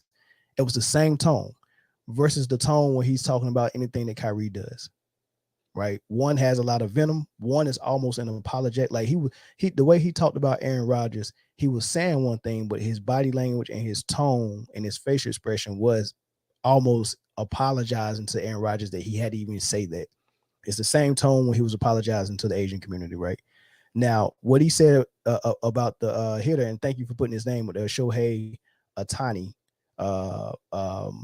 the way he was, what he said was, pretty much said that the reason why the MLB don't get a lot of support and viewership like the NFL and the NBA is because you have this Asian person that don't even speak English as the face of your league, which he was wrong about that. He speaks great English, right? It's just that he has an interpreter for, some of the things that he need to get across to media. He uses an interpreter sometimes, right? And he's a great baseball player. And he even went on and doubled down and said the league needs to be carried by the Bryce Harpers, the Mike Trouts, and it was another guy he named, but he named three white guys, which is interesting that he named three white guys. I mean, we know, we got great white Americans that play baseball. We got great Hispanic Americans or people from Cuba as well, not Cuba, but one of the Spanish speaking countries. There's a lot of good players that come from over there, and then we got good Black Americans that play there as well. But he pointed out three white Americans, which was interesting. He said they need to carry the league. Very interesting, right? But he apologized nonetheless. And I'm not sure if the network had anything to do with him apologizing, but I guarantee you the Asian community did. They was in the uproar, and to the tune where he had to make that apology and then invite 2 or 3 Asian Americans on the panel to talk to him. I'm gonna tell you how they went. This is one of the guys that was really, I mean, he pretty much came on there to school him. I want you to see the face of Stephen A. while he was talking. This was his face while he was talking to him. Stephen A., I appreciate your willingness to apologize because it shows that you will listen. And I feel like I have to tell a story here about Shohei Ohtani. Mm-hmm. Shohei Ohtani came to this country at 23 years old. He left behind his family. He left behind his culture. He left behind his country. He left behind everything he knows to go and pursue the American dream. He wanted to come here and be great. And he is the sort of person who this show and who this network and who this country should embrace. We are not the ones who should be trafficking in ignorance. We are not the ones who should be perpetuating false ideas that, unfortunately, far too many people out there believe. We should look at Shohei Ohtani as a bastion of what this country and this sports world is about. And you know what he's done? He has reached that greatness. He has achieved that. He has found it here in America, And he's done so without speaking English publicly, and he's done so speaking English to his teammates. The reality about Shohei Ohtani, Stephen A., is that he is a story that we should all be wanting to tell. And it's unfortunate that something like yesterday happened, but this gives us the opportunity to come out here today and talk about what Shohei Ohtani is doing. And what he's doing right now is something that we have not seen since Babe Ruth, something that we have not seen since Bullet Rogan and Double Duty Ratcliffe in the Negro Leagues, something I never thought that I would see again, which is someone who's starting the All-Star game today and batting first the day after putting on an electric performance in the home run derby. You talked about yesterday how you on this show addressed Shohei Ohtani only twice. Why? Look at what he's doing. That's what we should be asking ourselves. It's not that Shohei Ohtani doesn't speak English publicly and that people don't embrace him. It's that if people don't embrace him because he doesn't speak English publicly, they're the problem, not Shohei Ohtani. He talked to Stephen A. Smith like a child, and I'm gonna give you a quick. When Stephen A. tried to talk and tried to add to the conversation, I want you to hear how they went real quick. My point is, first of all, let me be very clear. It's not an interrogation here. I'm the one that was wrong, not you. So I appreciate you being on the show, and I appreciate us having this conversation. I just don't want to be a phony like I know a lot of people have been in the past in terms of when they give apologies. I want to be real about it, and I want to put my ignorance on display to some degree, because I want to make sure that this is not an issue that the Asian or the Asian American community ever has to deal with again. What I'm trying to say is this. Stephen, can I tell you your story? Can I tell your story? He cut him smooth off. Just shut up. I got the floor. And there's nothing he could say. Right. But did you hear how he was saying, I want to make sure this is something that the Asian community never have to deal with ever again. So he got G-checked with the woman and the domestic violence thing. He's never crossed that line ever again. And now he got G-checked with the Asian community. He's never going to cross that line again. He said, I want to make sure there's nothing y'all have to deal with. When it comes to the black community, it's all, he could just say whatever he wants. No one's going to make him apologize. So he never apologized for what he said about the Nigerians. And he said the Nigerians, pretty much, what are they doing beating the USA team? Their roster is full of guys with names. Like, he started saying all these Nigerian names wrong on purpose. And then he got to one of them and was like, whatever his name is. Right. And the way he talked about him. And remember, he said he don't want to hurt anybody's feelings. And as soon as he found out that the Asian community was hurt, he apologized. Right. He didn't do so for the Nigerian community. He did issue some type of written thing on Twitter, which is what he tried to do first with the Asian community, but the Asian community wasn't satisfied with that. So he did this on the show and made it right. With the Nigerian community, he only issued the apology on Twitter in writing, which wasn't even a real good apology. But here's this Nigerian, actually this lady is Ethiopian, and she does videos for the African Diaspora channel. I want you to hear how she responded to the disrespect. As you saw, that's what he said. And I thought it was offensive. I'm not even going to try to act like it's fine. I was really offended, not necessarily because he mispronounced their name. As I explained on the Philip Scott show, I was really pissed the way he talked about them, the way he just mentioned their name. Like, the US team loses to this Nigerians. And I was like, what does their name have to do with how they played? So she's expressing her thoughts with how disrespected she felt, and a lot of people mentioned that. Still no video of Stephen A. inviting any Nigerians on set to have this type of dialogue like he did for the women and like he did for the Asian community. He's just not doing it. He continues to go at black athletes. I got one more thing I wanted to point out, right? So, him being disrespectful, him not respecting the mental health of black athletes. I want you to hear how he talked about Stephon Marbury after Marbury tried to come out in support of Kyrie. And this is another segment on his show. Like he's not going on Twitter and having a Twitter war. He's going on his show and getting authorized segments to say these things. I'm not going to insult Stephon Marbury. I will say Stephon Marbury has had a problem with me since 2009.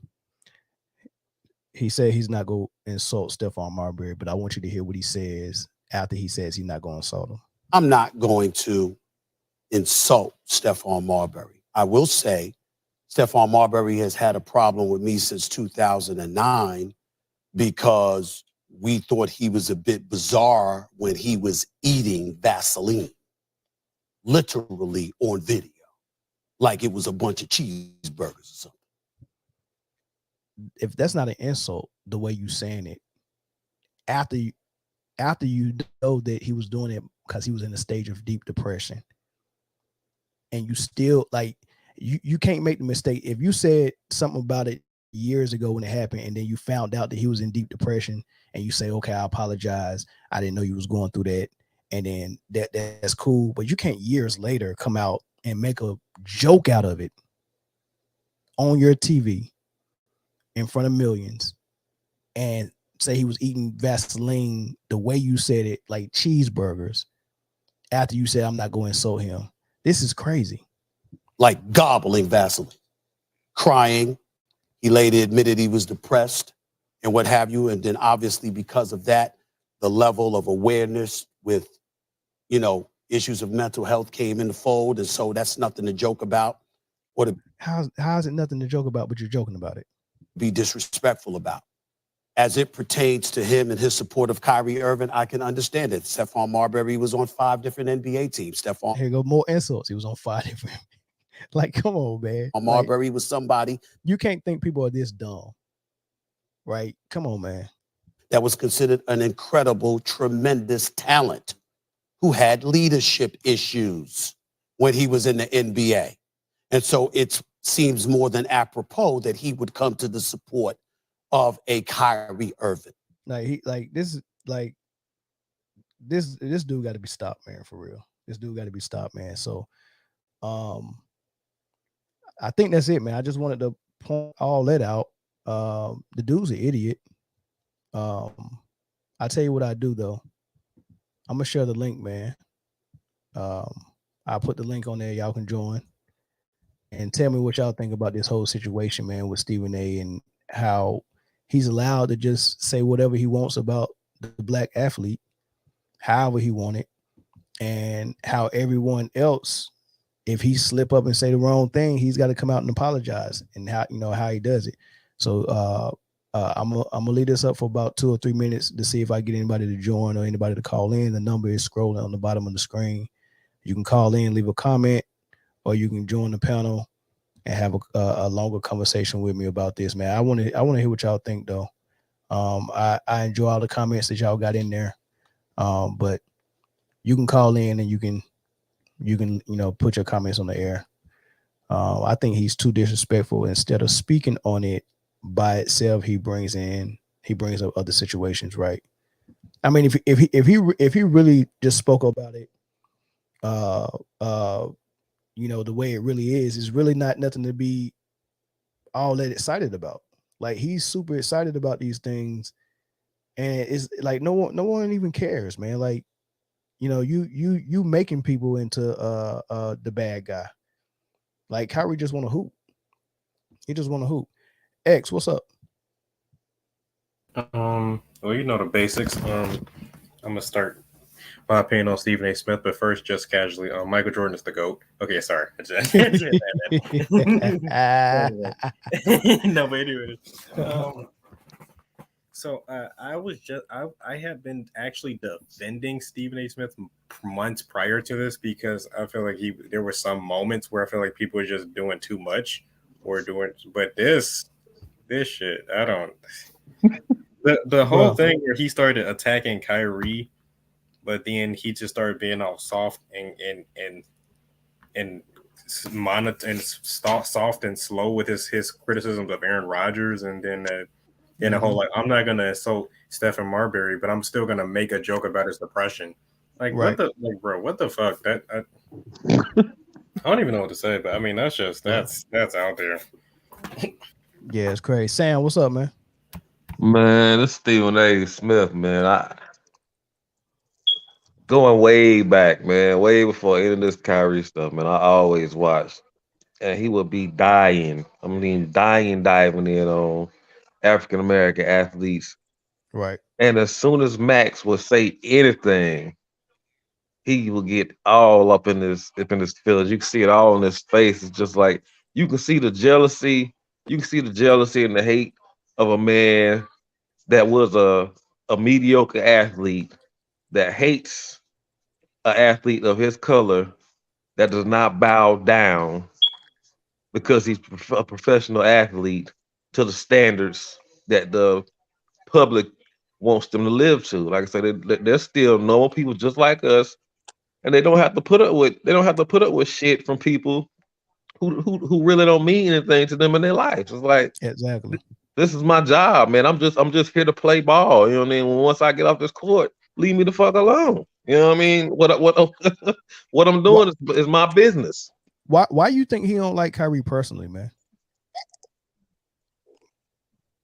I could hear you broke up, bro. I said, why you think he don't like Kyrie? What? Say that one more time. Why do you think he doesn't like Kyrie? He might be jealous of the money, maybe. That's my whole thing. My whole thing. I feel like he thinks because Kyrie wants to. He feels like Kyrie feels like he's alpha, which I feel like Kyrie is alpha because Yeah. he can definitely Or maybe he dominate. got like a hit list or something. Like people who he wants to like trash on and dump on, so he can try to gain some traction or something. Yeah. Or he's trying to, the wave or something, or like when a lot of people jump on things. He might be Well, doing that too. yeah. I think it's a little bit of method to the madness, man. I think like I said earlier, there's a lot of media members that is pissed off at Kyrie for leaving LeBron the way he did, right? And then there's a lot of media members that's pissed off because Kyrie called them peons.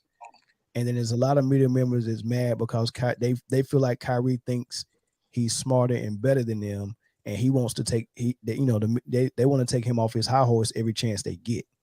That dude can do no right unless he doesn't make a mistake. If he doesn't talk right, or he can't not talk because then they go say he's not talking to media. So if he says all the right things and never has a bad game, then they'll say that he played well and they'll say good things about his basketball game. But if he had any slip up, like have a bad game or miss a game, or get swept like they did against Boston, there's going to be hell to pay. They're just going to come at it. Like every chance they get, they're going to come at him because they got to axe the grind with him. And it's crazy. And it's the same thing for KD as well. And now it seems like they got it out for Ben Simmons, man. I don't know what the Nets go do as far as everybody's perception, because everyone listens to Stephen A. Smith and actually get their talk points. Yeah. I got a question. Do you think the media hates KD more, or do they hate Kyrie more? They hate Kyrie more.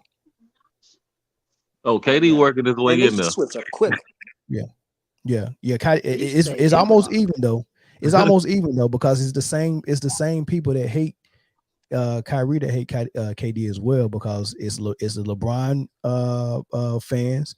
They're mad that KD was actually challenging LeBron for the top dog spot in the NBA, and then he actually left OKC and went to the Warriors and took 2 rings away from LeBron James, and those are the things that they hate KD fans, for. Celtic fans, Cat fans hate him. Yeah, and then the people that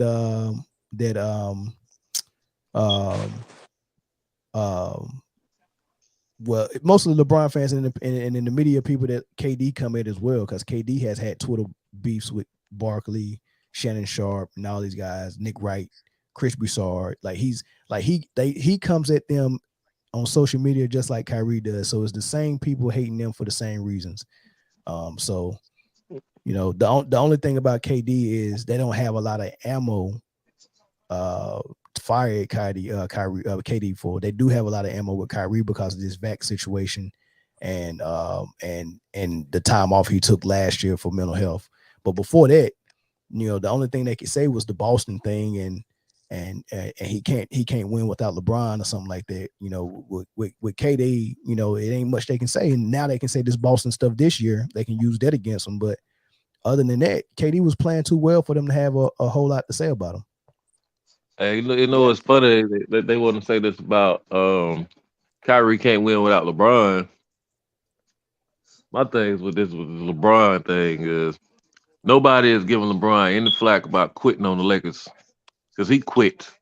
He flat out What quit on the this year? team this year. He flat out quit. You He think just so? he just sat down. They could have still made a play in. I think he took off like 5 of the last 6 games. He just quit, just sat on the bench and watched, and was over there laughing and joking and Yeah, everything while they losing. Like, what kind yeah. of leadership is that? You know what I mean? From the guy that's supposed to be the top dog, supposed to be carrying the NBA. Like I said, I don't have anything against LeBron, but that's the first time I ever seen him do anything like that where he wasn't for the team and Well, winning. well, You know should what? we? You know what? Go ahead, X. I was just gonna say. I mean, why? I wonder why the media never clowned LeBron for that little fake hand injury he did in the middle of the finals. I don't know if it's 2017, 2018, where Yeah. he supposedly a day after the situation, so pretended like he had a broken hand. That Yeah. that that should have been he should have been clowned right then and there. But Some people did. Some people did. And this is what I think happened this year. I wouldn't say LeBron quit on the Lakers this year. This is what I think happened. LeBron, when AD went down and they couldn't win enough games, he realized I need a trade to go down before the trade deadline. He was like, I need a trade to go down. And when they didn't make a trade at the trade deadline, like LeBron usually do every year when his team's not playing well, you know, he trade 3, 4, 5, 6 different players and get a whole new squad after the All-Star In break. the He back couldn't of do it this year. mind, he low key Huh? started missing Kyrie. Yeah, yeah. In Well, LeBron's mind, hold on. Let me say thinking this point. about him. He probably was, but let me say this point, right? So once he realized he couldn't reshuffle the decks at the All-Star break, he realized that he couldn't go nowhere with this team. So he switched up his play style and started going for points because he wanted to do 2 things. One, I want to stay on pace to break Kareem's record next season, and 2, I want to make sure I can get that scoring title this year to add that extra achievement to my resume. You know, after I retire, he wanted to get a scoring title this year, so he was trying to do that. He wasn't really trying to win. Once he injured his ankle, and he was still trying to play, but he couldn't do back-to-backs, and you know he was struggling with that. He started handpicking games that he was gonna play. He'll play one game, he'll sit out one game, play one game, sit out one game. Right? He was doing that because he still wanted to stay on pace for the scoring title. He didn't want to play too hurt because if he did that, he might have re-injured his ankle and probably wouldn't be able to finish the game, and that would have dropped his scoring average, or he didn't want to be out there where he couldn't get his 30. So he was handpicking the games toward the end. He had to make sure he played 58 games so he can be eligible for the scoring title. And then when everybody realized what he was doing, people started calling it out. I called it out on this station. There was a lot of people on other radio stations calling it out, saying he's going for the scoring title. We see what he's doing. And when he heard everybody calling it out, that's when he shut it down. But he was like, I might as well not even play. We're not going to make the playoffs. I'm going to shut it down. I can't get the scoring title. And he tried to flip it and make it seem like he didn't care about the scoring title the whole time. Yeah, that's why he didn't play those last 2 games. Because if he did, everybody would have been like, yeah, he was trying to go for the scoring title. Because if he played those last 2 games and lost those last 2 games, it would have been more wood to the fire. Yep. So he realized that and he shut it down. That's what he did. That's what he did. That's what he did, man. But shoot, man. But yeah, this Stephen A. Smith stuff, man, it's crazy, man. I just wish people would stop falling for his BS, man. Man, I'm sick of Stephen A. Smith. I'm just sick of it. This is a recurring pattern that Stephen A. Smith does. He gets ready to talk shit. I'm sorry, I don't know if I'm allowed to curse. No, you can. Go ahead. He gets ready to talk shit about somebody, but before he does that, he says he always says first of all, and he starts going on this stupid ass fake scenario where he pretends to like compliment the players like attributes and all that. Yeah. And then right after that, he throws out irrelevant facts that aren't related to the topic, so that he can make the person look less credible. And if he can find some holes in somebody's personality, and then he starts trying to make the argument. So now you're focused on number one. You're focused on the fact that he talked highly about the player first. Now you can think, oh, well, he wasn't really attacking them, and you're focusing on this other negative thing he just pointed out, and you're not even focusing on what his argument was, because he didn't really have an argument to begin with. If he had an argument, he would have came straight out the back and just said, "This is what the argument is. This is what the problem with what he's saying is." I'm just mad people keep falling for it though, man. I'm mad that so many people like Kendrick Perkins is co-signing all his BS, man. I'm mad because I don't really understand, like, people will say stuff like, well, he's doing it for his bosses or his white mask, but like literally though, there's other black entertainers in this sports who analyze sports. None of them do what Stephen A. Smith is doing. Like, as I just pointed out, the same thing he did with the Asian community, where he just calmly apologized and recognized that he was ignorant. He didn't even have to go that far, but just basic apologies would have been fine if when he messed up with black people. Just basic apologies, and move on from the topic. He will double down, triple. Like, why? I'm trying to get to the about, like, why exactly is he doing it? He can't even just be his bosses. It's like he's like, because I'm sure his bosses are not going up to him literally saying every week you need to make a conversation about black athletes every few months. No, they're not. They're not. But like I said, he understands the assignment, and he knows why he's getting paid. Like, it's a culture around the NFL and the NBA, and the owners don't want certain behaviors, certain personality types to run amok amongst the league, because then that's true. It's going to get encouraged. Now, you've never heard an owner go on record and say something like that without them getting in some type of trouble. So owners are not going to do it. Facts. But they're not even going to use. It's not even a lot of white analysts that are brave enough to do it. What is perfect about Stephen A. Smith is that he's willing to do it, and the fact that he's a black face is not going to look racist when he does it. So he's speaking for people that, like, in ownership and people at the networks, because they want they're using Stephen A. Smith to keep black players in check. Exactly. Two of the organization or the of certain people who dislike what Kyrie like, they want you to speak out only for things that they agree with. Once you do something else, they're going to jump on you all the way, and they'll use tools like him. That's facts. We seen that with LeBron. Remember LeBron? He was always outspoken about issues, and the moment he even said he wouldn't speak about the jab, he just said he would get it and his family would get it, but he said he wouldn't speak out about it. Players and media analysts just start antagonizing him. Like, usually they're the same people who say, like, well, him standing up for what he believes in and all that is great. But some point of him not getting it quick enough and him not doing all these speeches about it was enough for him to start being attacked. Like just like that, they nearly turned on him, like, for several days. Yeah, I respect LeBron for that. That he didn't move on that, man. I like him for that, man. To be honest with you.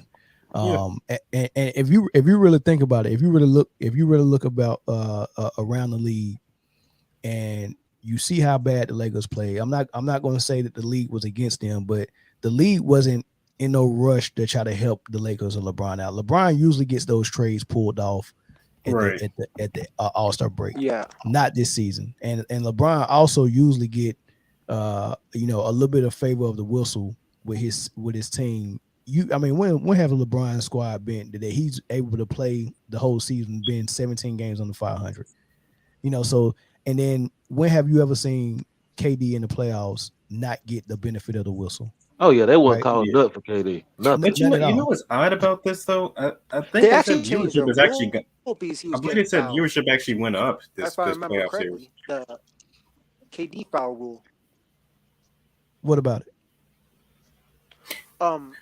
He was getting too many fouls. You know how he tried to hook in, sort of like what Harden did, and so they changed it. It's like in the beginning of the season and all why so many people weren't getting a lot of fouls.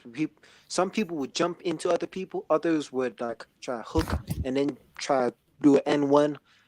So I think he was getting some help, but then they jumped off. It's KD? weird because they can't make up their mind sometimes Oh on who to nah, help. KD ain't never get no favors. He ain't get no No, favors this whole season. that ain't even KD's game, man. No, it ain't. Watching that Boston series, man, I was talking to my coworkers, and I love Jason Tatum too, but every time Jason Tatum gets the ball, he's pushing. He's whoever's defending him, he's pushing them off.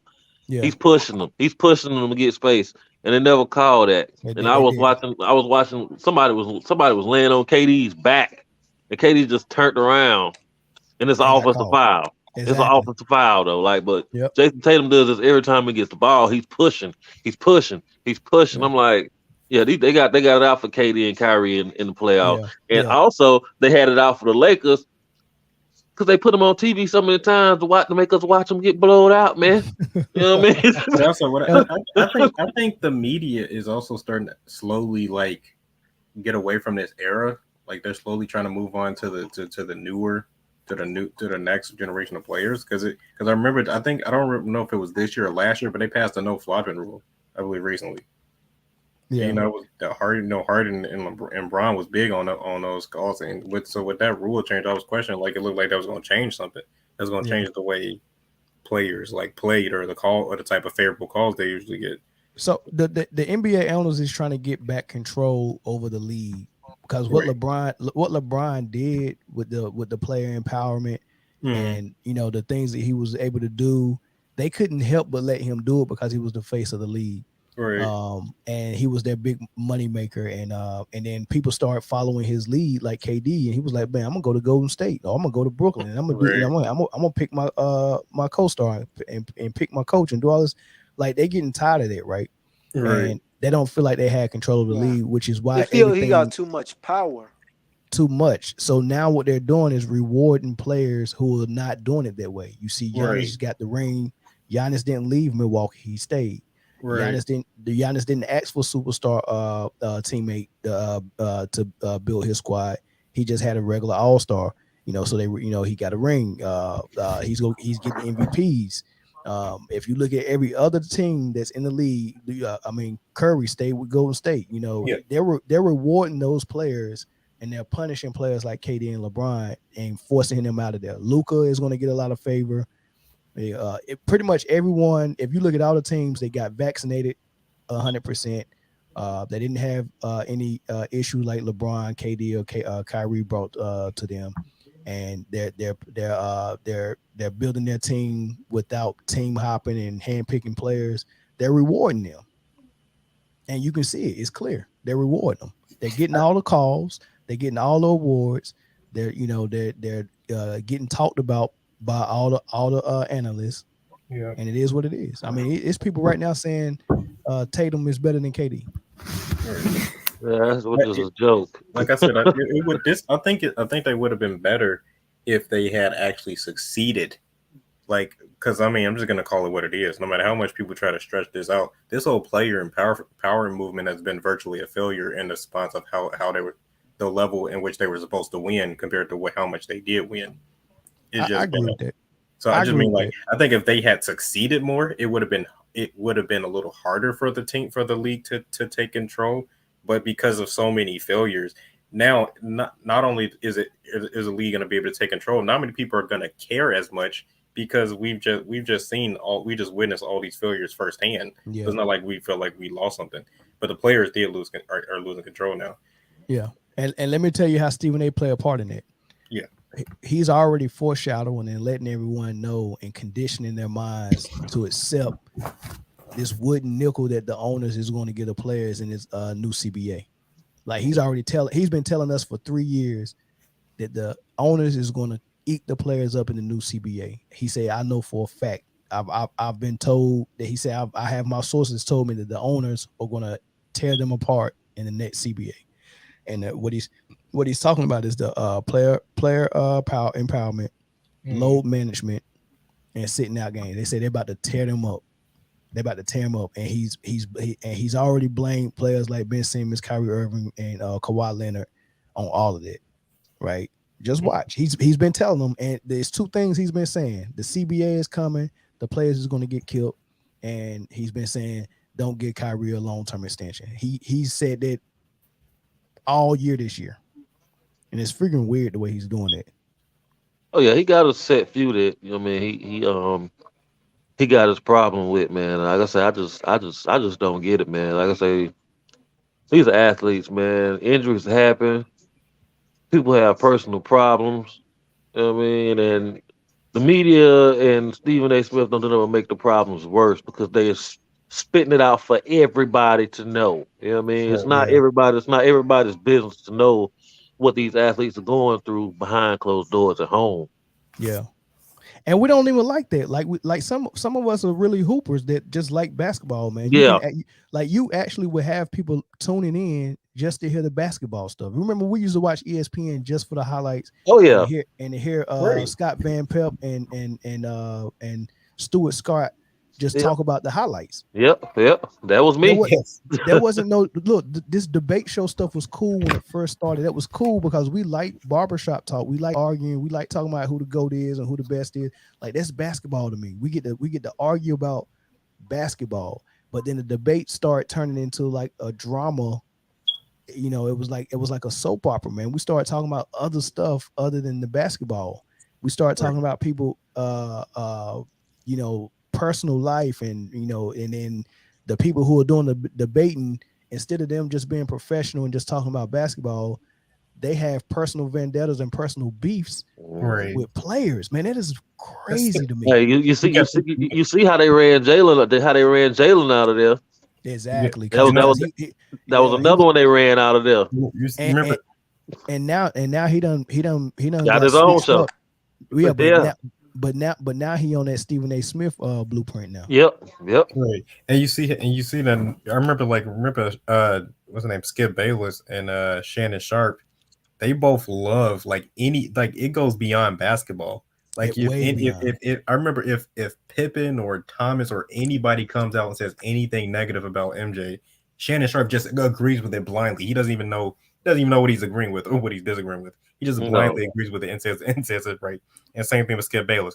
Anything against LeBron, he just blindly agrees. Like, dude, you're not even talking basketball now. Now you trying to get so emotional too. Right. Now you're trying to attack these people as people. Now you're not even talking basketball now. Yeah. you remember when Skip Bayless kept calling Chris Bosh Spice, calling him out his name, and Bosh politely, he didn't even have no beef with him. He politely said, "Hey, look, man, I'm you know, I got a whole family of people that's prideful in that name. Don't say my name out." He said it in the most polite way you can say. He didn't go street on him. He didn't do nothing like Kyrie or KD did, and he still said, "No, I'm still gonna call you Bosh Spice." Then invited him on the show and said it to his face. Jesus. Yeah, I remember that. That's ignorant. I mean, that would have been badass, but if this was a fucking fight, if this was like a fucking fight debate, but like boxing, if this was like boxing, then it would have been a little more badass. But this is a sports debate, and if Chris Bosh would have did something to him, this would have ended up they would have tried to portray him as like an angry, aggressive black dude and shit. Of course, can't control himself. So that's the thing. That's Skip Bayless flaunting his fucking power. Because why would you invite somebody on TV just to insultingly say something to his face that he politely asked you not to say? And that's what Jalen got pissed off at him. When Jalen first came to the scene, he was a breath of fresh air because he was a former player who wasn't a former player who didn't know how to speak. You know he was a former player who could speak it on a professional level, and he was a person that actually spoke from the perspective of a player. He protected them. He didn't allow them to be on that nonsense, right? And they didn't like that because when him and Skip Bayless were going at it, Skip Bayless expected Jalen to stay in the friendly zone, but nah, Jalen went hood on him. And was like, dude, didn't you average 2.5 points?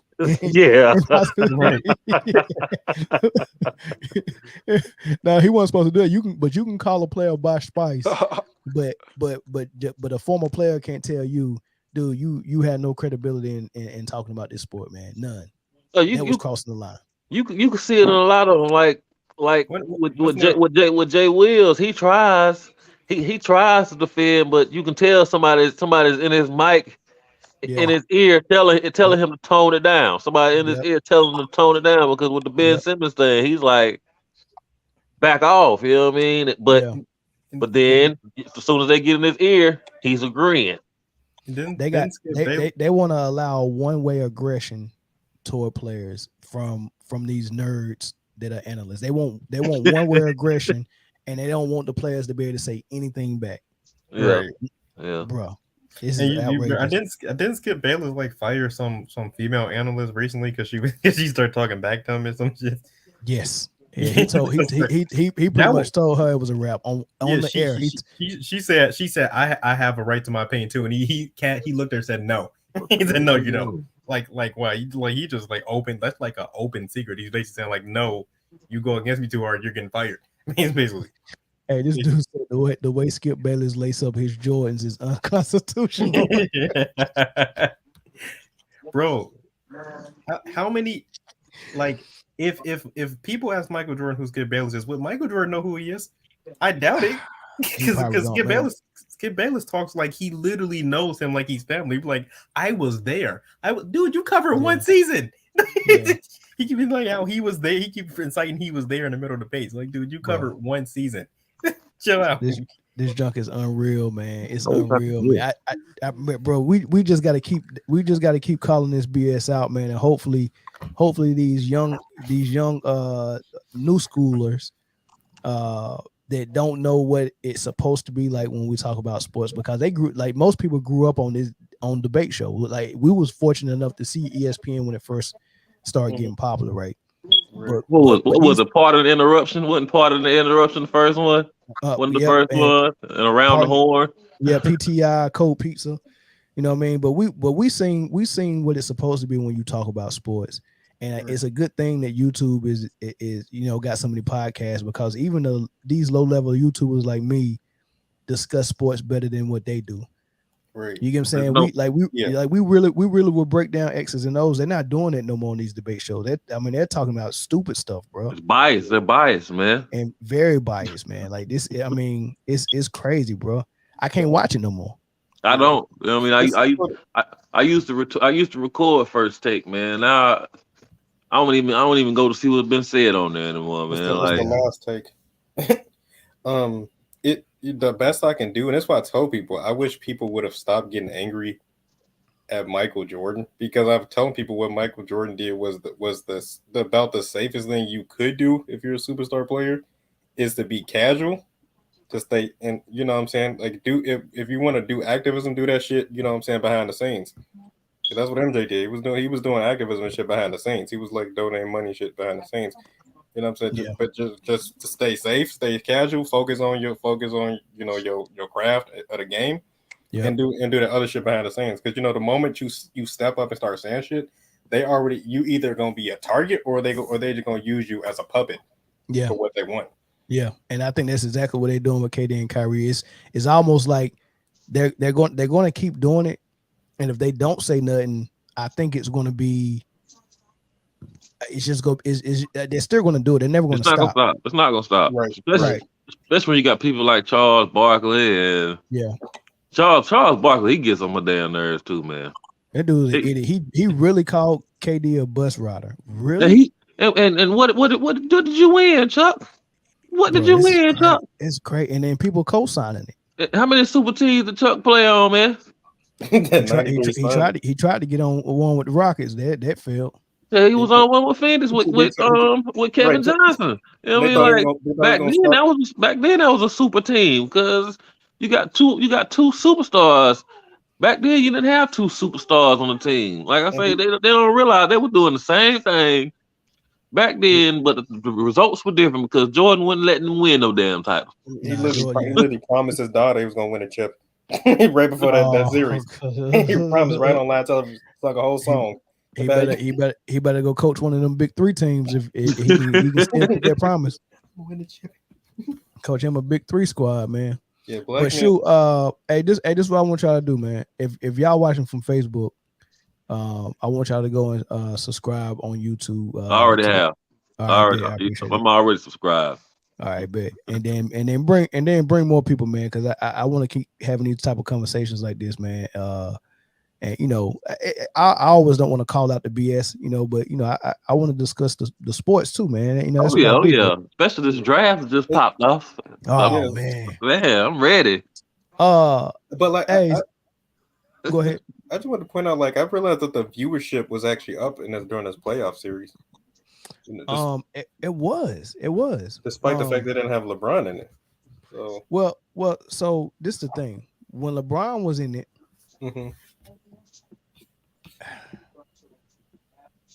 so well, okay, all right. I'm trying. I want to say this without sounding like a conspiracy theorist, right? It's just, we got to be real about the NBA, man.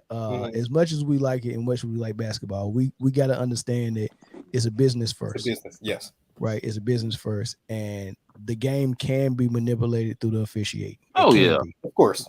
Definitely. I'm not saying it's done all the time. Sure. I'm just saying it can be, right? It's done. And when LeBron was in the playoffs, the best case scenario was always his team advancing because of the money that he was going to bring in. Right. So you would see a lot of tomfoolery around LeBron's games, and it was hard for me to watch. I would purposely not watch a LeBron game unless they was playing Golden State when I knew they was going to lose. Oh yeah, right. Yeah. Because you just can't cheat a team that's not going to miss. It's Yeah. hard. It's hard. It's hard. You can't make them miss shots. yeah, exactly. All you think you do is not call fouls or call too many fouls. So I think when you don't have LeBron in there, you're going to see more authentic basketball, and which is the reason why we saw so much good basketball with Phoenix and New Orleans. Yeah. That was a good series of basketball that didn't look like the referees was involved too much until after Devin Booker went down, when they had to kind of help Phoenix. They had to kind of help them, but you would always see that tomfoolery when LeBron was playing, and I think more hoopers tuned in once they knew the Lakers wasn't in the playoffs, and that's how I feel. Like I was like, oh shoot, real basketball. Yeah, for real. Yeah, so it's a difference between hoopers and people who really like basketball and people who like LeBron. Like LeBron got a lot of fans, but most LeBron fans don't like basketball. They just like LeBron. Right. That's important. Yeah. Get that on a gravestone. That's important. Yeah. Seriously. Yeah, I mean that's what it is though. Chris said people got tired of seeing LeBron in the playoffs just to see him get to the finals and lose. No, LeBron in the playoffs is fresh because no one can focus on all the other talent that's showing up without LeBron being fed or force fed LeBron.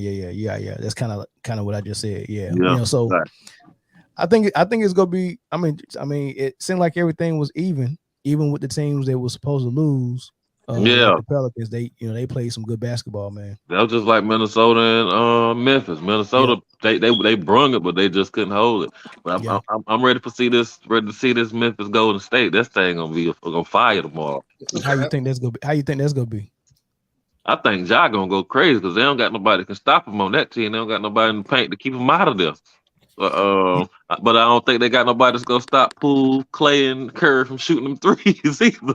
You don't think Gary Payton Jr. or Wiggins can do a good job on Morant? Nah, man. He got too many moves for him, man. I just think Patrick Beverly got in his head all that damn talking. Yeah. I don't think the only person that's gonna talk to him is Draymond Green. Anybody else go talk on the Golden State Warriors team? Yeah. But Gary Payton a dog on defense, bro. Ooh. But they got to play him. They got to play him. Yeah, I mean, he got to get him some points to stay on the floor. Yeah, they got to play him, man. I think that's gonna be a tough one because the other boys, Desmond Bain, has stepped his game up. Yeah. To a whole nother level from last year.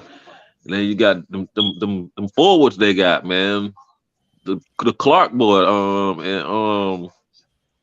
and what's the other one? Jackson. I ain't realized Brandon Clark was as nasty as he is, man.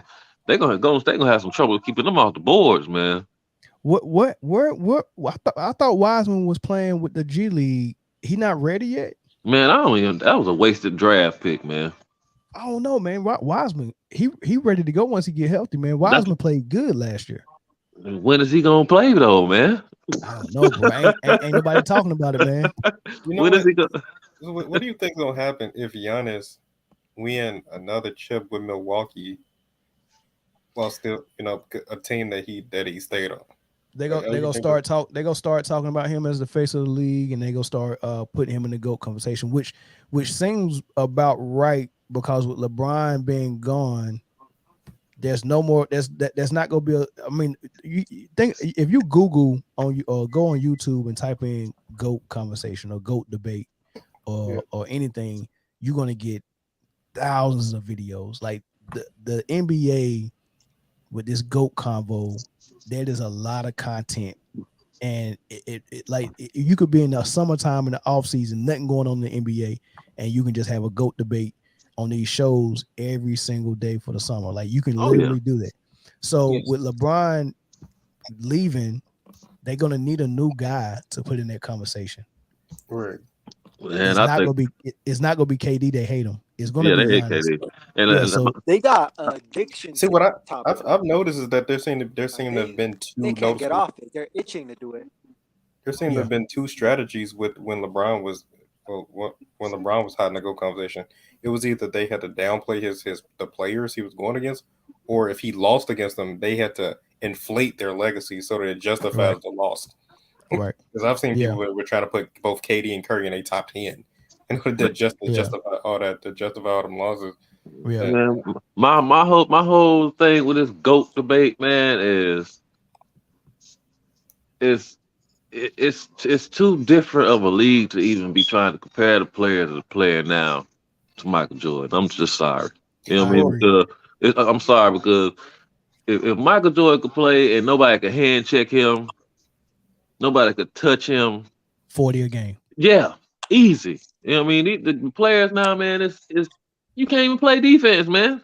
Just the pace, just the fact that the pace was super. Just remember that the pace and the points that they were averaging in the 90s was probably the slowest up there with the 2000s in NBA history. To average the most points per game in NBA history in the slowest paced era of basketball is fucking crazy. Imagine that a faster pace. Yeah, him playing in a faster paced league. No hand checking, no big man in the paint.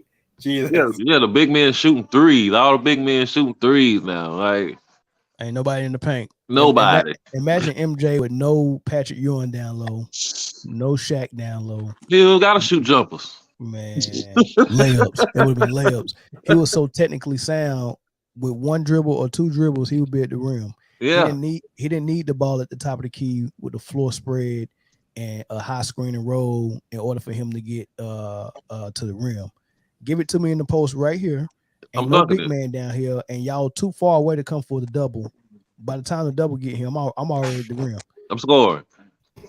And then another thing about the GOAT debate, I don't get how they try to compare. Nobody else has scored points like Jordan, played defense like Jordan. Nobody bakes Jordan. Nobody bakes. You might have a couple of games here, but nobody is baking Jordan. They used to keep him with the LeBron, because they used to keep him with the LeBron and Melo debate. Okay, LeBron's great, but LeBron could never stop Melo. Whenever they play each other, Melo would bake LeBron ass every time. They might not beat him, but he will bake LeBron every damn game. Now Melo ain't had no D, so I expect LeBron to bake his ass. LeBron and Wade used to take turns getting him. But the last time I seen Melo on the Knicks, where he had a team that can actually compete with the Miami Heat. Yeah, they was beating him by 20 twice. But not in the play. Not in the play. I think I want to say they faced him in the playoffs, man. And Melo and them didn't stand a chance. I think they did. They did, but they shouldn't have. They shouldn't have though. They did, but they could have. They had a good squad, but the calls went so one way. I mean, they pretty much did Melo like they did KD in his Boston series. Melo wouldn't get no calls. Yeah. So they like I said, they had their favorites, man. They had their favorites, man. And it's always the guys with the tattoos and and the braids and shit that, that don't get no love. Cause my poor boy AI used to take a beating. Bro, you ain't lying, bro. Telling man. I don't know what we're gonna do about this NBA, man. We ain't got no and look, we ain't got no other basketball to watch, man. We can sit here and talk about how we know is manipulated a lot and how to, how they force feeding us certain players, and we can say that all we want and we can't stop watching because we ain't got no other league to No go outlet. to. Yeah, we ain't got no outlet. Yeah. Got no outlet, man. And they know it. I love it. You know what I mean? I just don't agree with everything, but it is what it is. You know what's crazy? When I just heard, I remember hearing 3 different facts about Michael Jordan, but I never actually heard them all at the same time. Because when you hear them all at the same time, it's fucking crazy, right? Right now, do you know that there's only 4 players who played a whole career and retired, averaging 25 points and 5 assists for their career? How many players? 4. 4? Only Jerry West, Oscar Robertson, Allen Iverson, and MJ. Right? Oh, wow. If LeBron retired and James Harden, they'll both be added to the list. There's only 4 who averaged that for their career. Then you take into account that MJ is arguably the best scorer ever and still part of the 25 and 5 club. And then you take into account that he's a record 9-time all defensive first team member. Now because you usually hear these 3 different facts at different times. You never hear it at the same time because that's just fucking crazy. To be arguably the best scorer ever, still be one of the few players in history to average 25 and 5, and on top of that, be one of the best defenders, perimeter defenders to ever live. Yeah, and then one of the best players. He was still one of the best athletes as well. So he was still one of the best competitors as well. Still one of the smartest guys. Always was in shape, most skilled. Like, I mean, it's just too many things he had going for him. And one of the best winners, obviously. And one player, man. That's unreal, bro. It's that's crazy. Unreal. So I mean, so if you're the best scorer in this league now, the best scorer is probably KD. So you telling me he had more than the KD level of scoring. And then as far as a wing defender, the best wing defender right now, it used to be Kawhi, but who would it be now? Maybe, maybe I don't know, Giannis, maybe, I don't know. Kawhi, Jimmy Butler, Giannis, one of those guys. They foul like shit though. Yeah. But so you mean to telling me that the best scorer is also the best wing defender? Like, when has that ever been a combination in one player? Right. And when has a player ever been the best finisher and a best shooter at something? Like, because finishing or scoring in the post requires athleticism.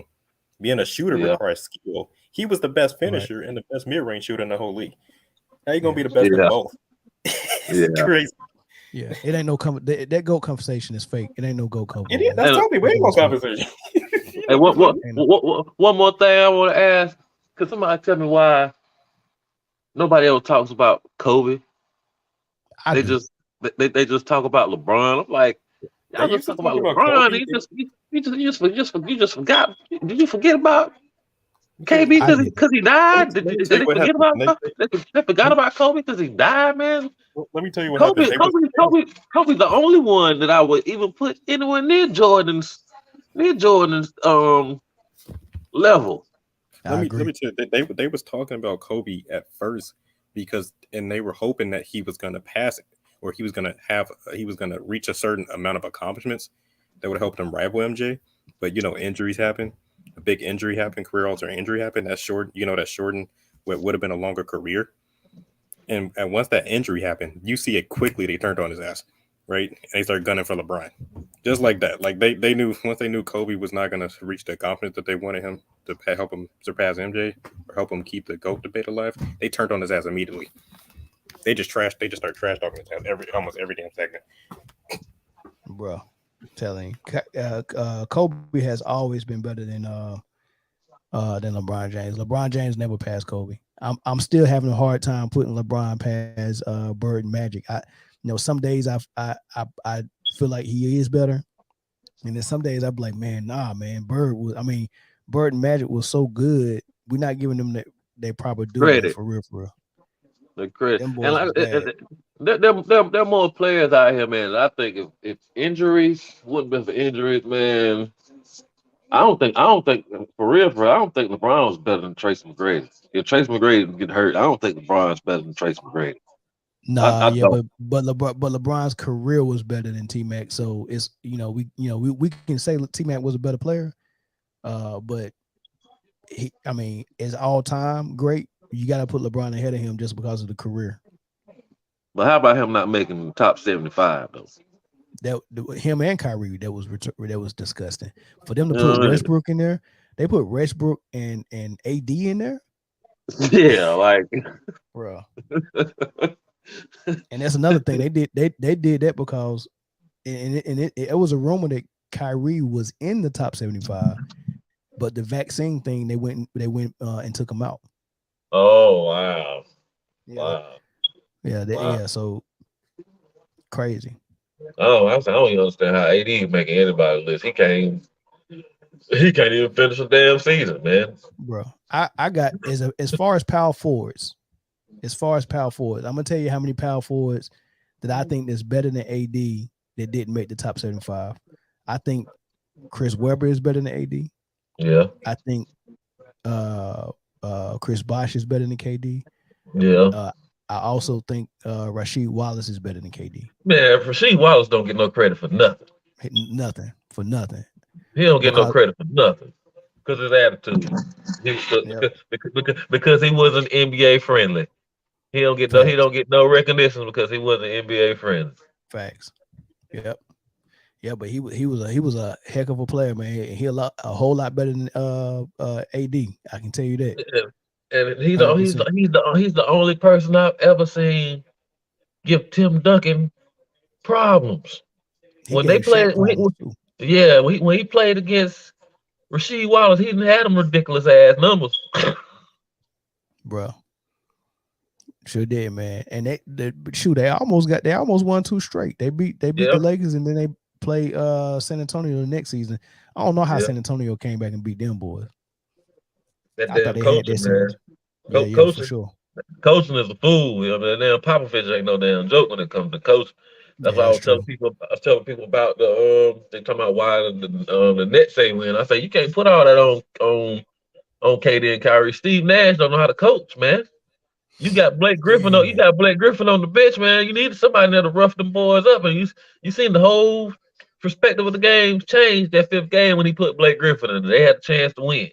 They could have been doing that all series, man. Yeah, they having Claxton in there missing 12 damn free throws. You know what I mean? What's the point of having Aldridge as a vet that can shoot and is long, and having another vet in Blake that these dudes are playoff tested? What's the point of having them on your bench? I thought the whole season that they took them out of the rotation was because they wanted them to be healthy, save them for the playoffs, right? And when I seen them not even using them, I was like, man, what was the strategy? Because Blake, he was playing last season, and then toward the end, he kind of ran out of gas, and he was playing hurt. So I thought they were just trying to preserve him. And when I seen that they weren't playing him, I was like, man, that was a horrible strategy. Yeah, Steve Nash don't know how to coach, man. I don't know what the deal is, man. I mean, but obviously he still be there next season. So I mean, what you think the Nets got to do? Man, I don't know, man. I hope Ben get himself together, man. Come back and play, man. I'm tired of people dogging, man. I'm tired of dogging. Everybody's not made in the NBA to go out and put up 25 points a game. Let this man do it. Let this man do what he do. And let him be great for what he does. You know what I mean? Stop trying to force him to be a player. He's not a damn shooter. Okay, he's not a shooter, but he's a hell of a ball handler. He's a hell of a facilitator. And he's a hell of a finisher. And he's a hell of a defensive player. Give him credit for that. Everybody ain't meant to be the offensive juggernaut. You know what I mean? Fact. Yep. Yeah. I hope they come back strong. I think if Ben is healthy and ready to play, he helps a lot with their because what Boston exploited on them was that their wings were small. They was either playing Kyrie and Curry at the same time. Kyrie and Dragic. Or Kyrie and Dragic or Kyrie and Patty Mills. That's too small when you're going up against people like Tatum and Brown and Marcus Smart. Yeah. So I always said at the beginning before the series started, I said if Ben can come back and play, he would help them defend one of those big guys. I don't think those Curry and Mills can stay with him, which they couldn't. No. So if Ben comes back and him and Kyrie can play together, so Kyrie can guard the small point guard, Ben can guard the big wing, and then KD can guard one, and then you got Brown and Drummond. I think that's perfect. I think that's perfect, man. That would have worked out a whole lot better than what it did. Yeah, exactly. But so Ben Simmons come back, that helps. I think if they keep this draft pick, if they can find, because there's some teams that's finding rookies that can play right away. Like, so if they can find one of those rookies that's kind of 6'7", 6'8" that's a defender and can hit the three, he'll fit right in. He'll fit right in. You know what I mean? And that, or if they can use that draft pick and maybe another player, they go get Jeremy Grant from Detroit. Yeah, he'll fit right in there too. He'll fit right in too, because he lost his lead to the rookies that came in. Cunningham took that team over. Yeah, Cunningham and Bay whenever he step up. Yeah, so that'll be good. Or maybe Jeff Green leave Denver and he come back, because I think they should have never let Jeff Green go. Yeah, I think that was a big mistake, man. Yeah. A lot of them teams have slept on Jeff Green, and Jeff Green has always been solid. For sure. It's like him and KD came in together, and they were solid. The rookie year, even though Seattle wasn't that good, the two of them were solid when they were still Seattle. And they let Jeff Green go. I was like, man, they should have kept him in OKC. I mean, yeah.